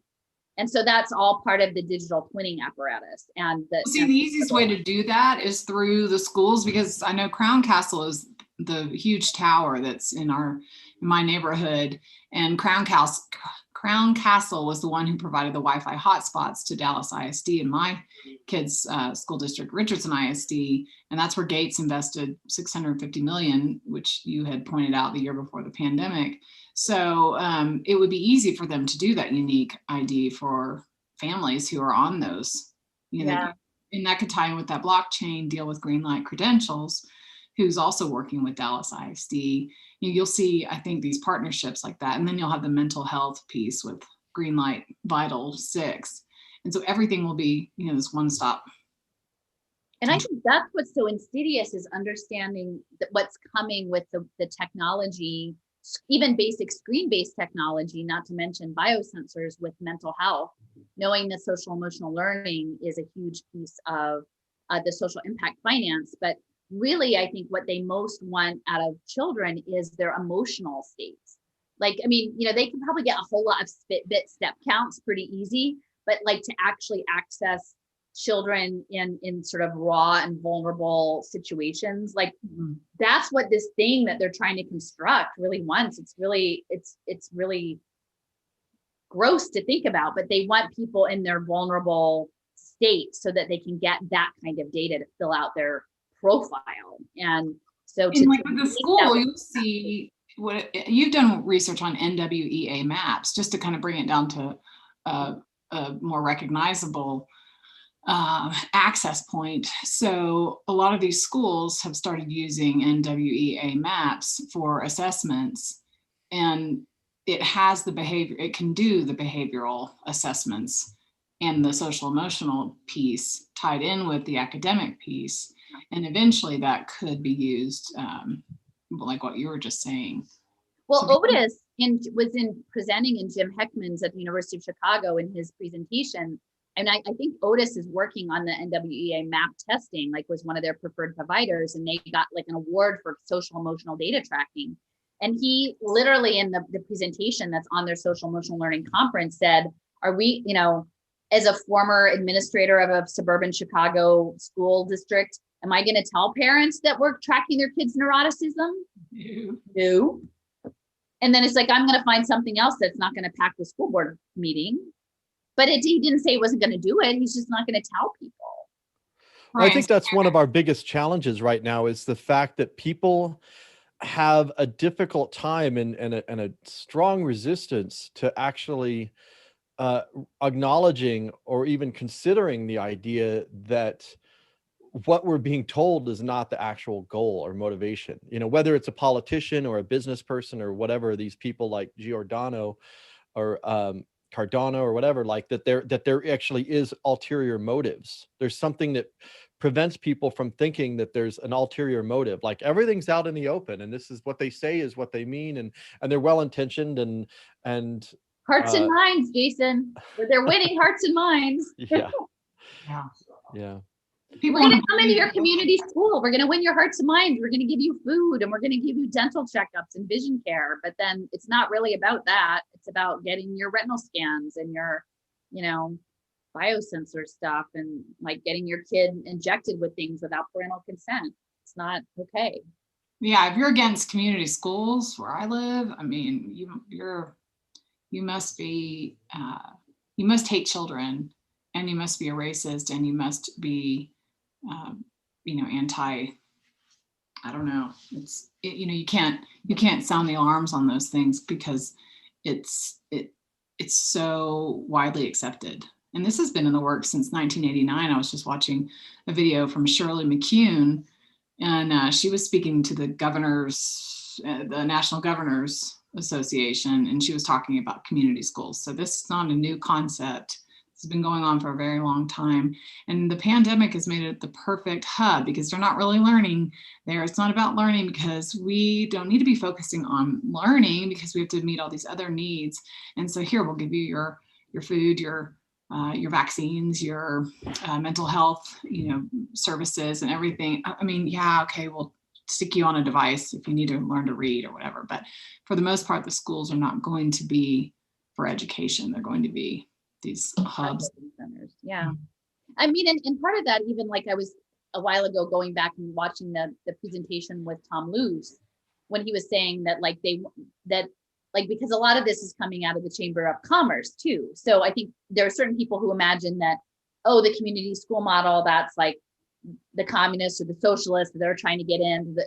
But it is what it is. Like, it's the Chamber of Commerce because like they're saying we want control of the children. Like, we want to raise them up in the way that we want to raise them up, which will also be, impact investings. But he's like, I can imagine a day where there's a corporate campus and like we just have all of our kids like from cradle to career, like under our control.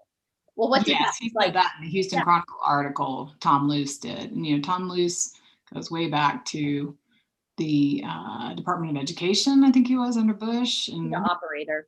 Yeah, and and then I think that was an interview with the Federal Reserve at the Dallas Fed. Oh, you're right, that was. But he did. There was a quote from. They had a bunch of pictures of him in the Houston Chronicle. It's weird, and he mentioned something similar to that. They want the kids. They want, and then that's the piece. Some of it. I don't have slides on this, but I was looking into articles before. If you understand that for this human plus metaverse, this flattened two-dimensional digital twin world. They want to bring the children up. They're setting up the prenatal social impact funds now tied to Medicaid, and some of that, like the graphene, is stuff that they've already been studying how to create biocompatibility, like around the placenta, like around, and there's quite a bit of use around like women's menstruation pads and different and graphene condoms, and like there's a lot of graphene being put around people's reproductive organs and all of that. And so you just have to, like, when people are like, well, maybe I don't believe, the microscopy report. Give me a break, guys. This is the thing that we have to be looking at. Like, this material is coming into everything, and it's in this Build Back Better, it is being woven into this sustainable future of two-dimensionality and data analytics and electromagnetic frequency manipulation. And somebody has to stand up for life. Like, literally, that's what I'm saying. And it's not just human life, it's all of life. Somebody has to stand up. All right, and I'm in the Bible Belt here, and you have all these on the right that are talking about being pro-life, but they don't want to talk about this stuff. Yeah. It's just the political talking points surrounding abortion. But to me, if you're pro-life in all stages. Yeah. Right? And this even with that, I always wondered, people that are pro-life but support war. I never really understood that concept there. So I think this is a similar thing. It's like, it's not really that they're pro-life. It's like, there's something else going on there. That's just they use abortion, Israel, and couple other things as tools, because if they stand firm on those things, it doesn't matter what else they do, they get an automatic vote. I don't know. Did divide people? That keeps people divided. If we come out and we say, listen, what is coming is a takeover, a militarized takeover of all your autonomy, sovereignty, to turn life into something that is transhuman, that we can't even imagine what that is, that won't be under our control anymore. That would actually unite people around the world, like in across all interest groups, to stop that from happening. But that's the narrative that, like, again, if you're looking at all of the other media spaces, like all the other outlets, all the other stories that are being told, all of the other framings, like, I would be curious if there's any other core groups out there that are asserting that as the conversation. Like, there's a lot of other people feeding stories and information, but like, in terms of the overall narrative, to me, how do we bring people together in this? Because I think it's Joseph says, it's the game for all the marbles, at least in the illusion of reality that we currently inhabit at this level, this game of materialism that we're in, that's what it's about. So I have a question for you, Allison. So regarding 6G, and if 6G is digital twinning, so at what point, so, we heard about 5G and then we would see it on billboards, 5G is here, and it became, common knowledge for most people, and you could see it on your phone. When is 6G like timeline, do you think? In a year, or do you think it's? No, I don't have a good sense of that. I mean, I wish I could say. I mean, I think what Joseph has said is that the 6G, the next level, is the twinning and the robot-to-robot communication. So I would say like a 3 to 5 year, maybe. Like, I don't know exactly. Like, I don't know how long it's going to take before they actually. Because I think what's happening is with the graphene is to figure out the biocompatibility, both in terms of your internal uptake and like what the dosing, because all of the studies they've been doing around cytotoxicity in that and various things, like there's a whole lot about this particle size and the dosing and things, that may be also with the frequency. So if you understand that what we're in is possibly like a giant experiment around transhumanism, right? Like this, and I do not think at this point that it is mass immediate genocide, that is really like, how are we tweaking our existing stock of materials, like our herd, our livestock thing, how do we get this thing in a way that doesn't kill everybody off? And so that could take 3 to 5 years, because if it's not just the material, but it's also the small cell modulation, because my understanding is as more and more items become resonating with the 5G, the engagement goes up. So like, you could have a 5G, but if there's nothing pinging off of it, the emissions off of it are substantially less than if it's like everybody's got an Internet of Things toaster, an Internet of Things refrigerator, like wearable shirts, all like, once that stuff goes, that it's going to be much more intense. And so I'm thinking, I'm kind of just throwing it out there, but I would think that they would need some time to refine it before they move on to the next phase. Okay, and so the resistance to that would be to opt out of, what's the fastest way for people, or what would resonate with people the most to not participate in this? I mean, to me, it feels like what we're fighting is transhumanism. I mean, at a baseline is that we're fighting a military takeover of our bodies, like through these. I'm sorry, there's like, it's loud out there. I'm gonna have to ring off in a bit because I'm supposed to go to dinner with But transhumanism. So yeah, I think that the discussion around transhumanism is key, because if we don't know that what the actual end game is, it's transhumanism towards the singularity and this code breaking thing. But to me, like, that's something that people of faith should be all about, right? Like this idea that a militarized force would take over the place of God.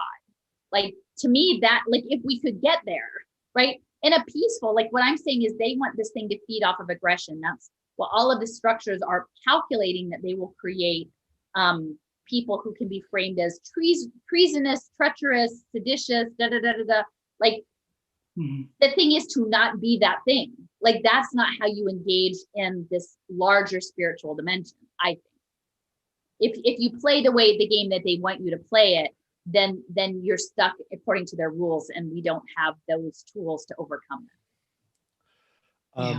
I've got three things from YouTube. them. Okay. So the first thing was actually someone made a comment, actually directed to me, but it could be to you and all of us. Said you should publish a list of research topics that we could help with. And the first one that comes to mind on that, and we can do this on Allison's website, but the first thing that comes to mind for me, that the area that's really lacking is the monetary and financial piece of it, which I think is huge. I come from a background of studying the monetary system, but this whole, learning about smart contracts and central bank digital currency basically changes the game. So I know a lot of people that are still in the monetary space are like, why aren't you guys talking about the monetary system more? And does need to be incorporated more. But the challenge that at least I have is that these new things literally changes what we think of as money. Smart contracts and programmable digital money changes the whole game. So I'm trying to like figure that out. And so again, I'm going to do another show with John Titus, but I think that's an area that really needs to be researched about what's happening, not historically, because like I've studied the Federal Reserve Bank and even going back the history of money, but there's obviously new things that are happening right now that we need someone like Allison to be uncovering, like digging deep into that on that front. That's my first thought there. But and I'll just read the last two and then we can go. You guys can comment on it. Someone mentioned there are a lot of blockchain meetup groups that we could need to infiltrate and disrupt. And yeah, then you can do that on Eventbrite. You can find them. yeah. And then someone said 5G is being stopped in California. It's just not being seen. So I hope that's the case. That sounds promising. But yeah, we obviously, the control of information, we don't really, it's Yeah. hard to find out what actually is happening. But anyways, those were the initial things. You guys want to respond to that?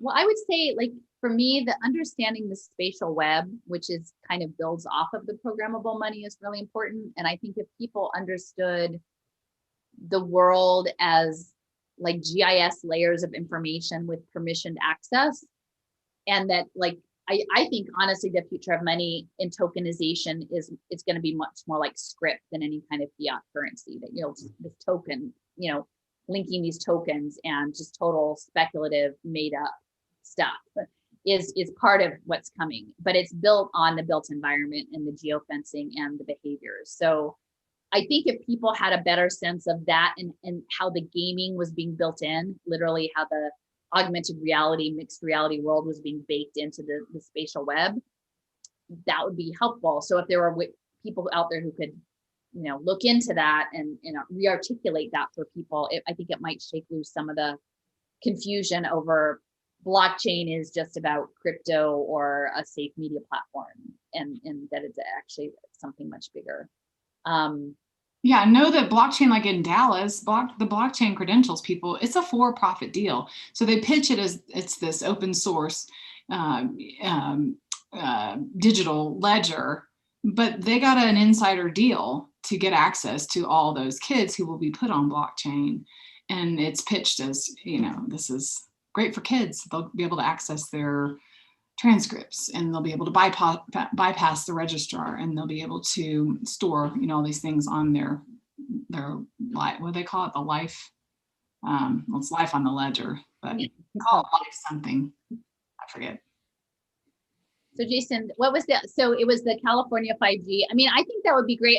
Clearly California is deep. It's deep in the pilots of all of the impact investing and the National Interoperability Collaborative. So I would say there is some technology that's in Salt Lake City test bed, like a 5G gigabit test bed that doesn't say 5G, it's some other system so I would just be careful that it's not a bait and switch. I mean, not that the advocates would know that, but like they might be like, fine, we'll let it go because we know it's actually going to be this other technology.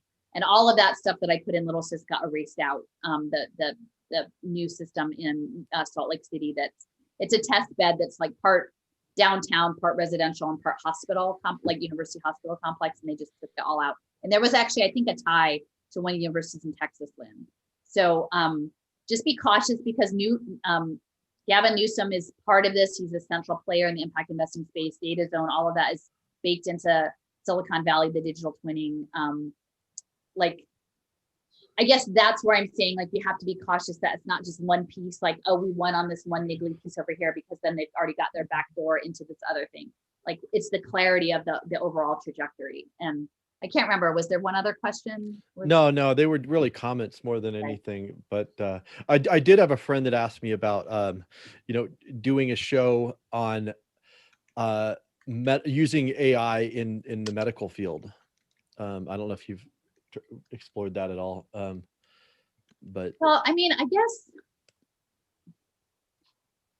would be interested if they are familiar with all of the other elements of like the biotech space, because like I've even heard, like, I think people talking about using blockchain credentialing for like radiology, or people like who have a subspecialty, and then they can do it remotely. And again, they always pick a use case that seems perfectly reasonable, and then you can say, well, how could you be against that? But it's like, what happens like when soon your doctor is a chat bot and it's all based on your biosensor data that's long because you're near some bad tower, or your reception cuts out or something. Like, there's just a lot of problems. So I'm wondering if people who are in the medical space even know about any of this stuff I'm talking about. Like, because I feel like the research section, like the people who are doing, literally, they're engineers. These are not healthcare providers. These are mechanical engineers, electrical engineers. If the surgeons, if the providers even know what's being planned, because these are giant global markets. This is capitalism. Like, this is that other piece is, when I go to states and say, well, you got like 2,000 biotech businesses, like, how do you think they were going to make money? They're not going to make money unless people are sick, or you can make people use your stuff. So of course you're going to like end up with, digital simulations of illness that make people use your solutions. Mm-hmm. It's not a surprise when you build your economy that way. We need a better economic system. what do you think of the Patriot phone? That was another question. Oh. Is that the Freedom phone that Candace Owens was pimping? Well, there's more than one, actually. There's more than one people that are promoting Freedom phones. I would say it would be good to make sure that it was not tied to Raytheon. Like, I mean, ultimately, it's not about the phones. If people are still fixated on the phones, like, yeah, the phones are bad. The phones are a directed energy weapon, essentially.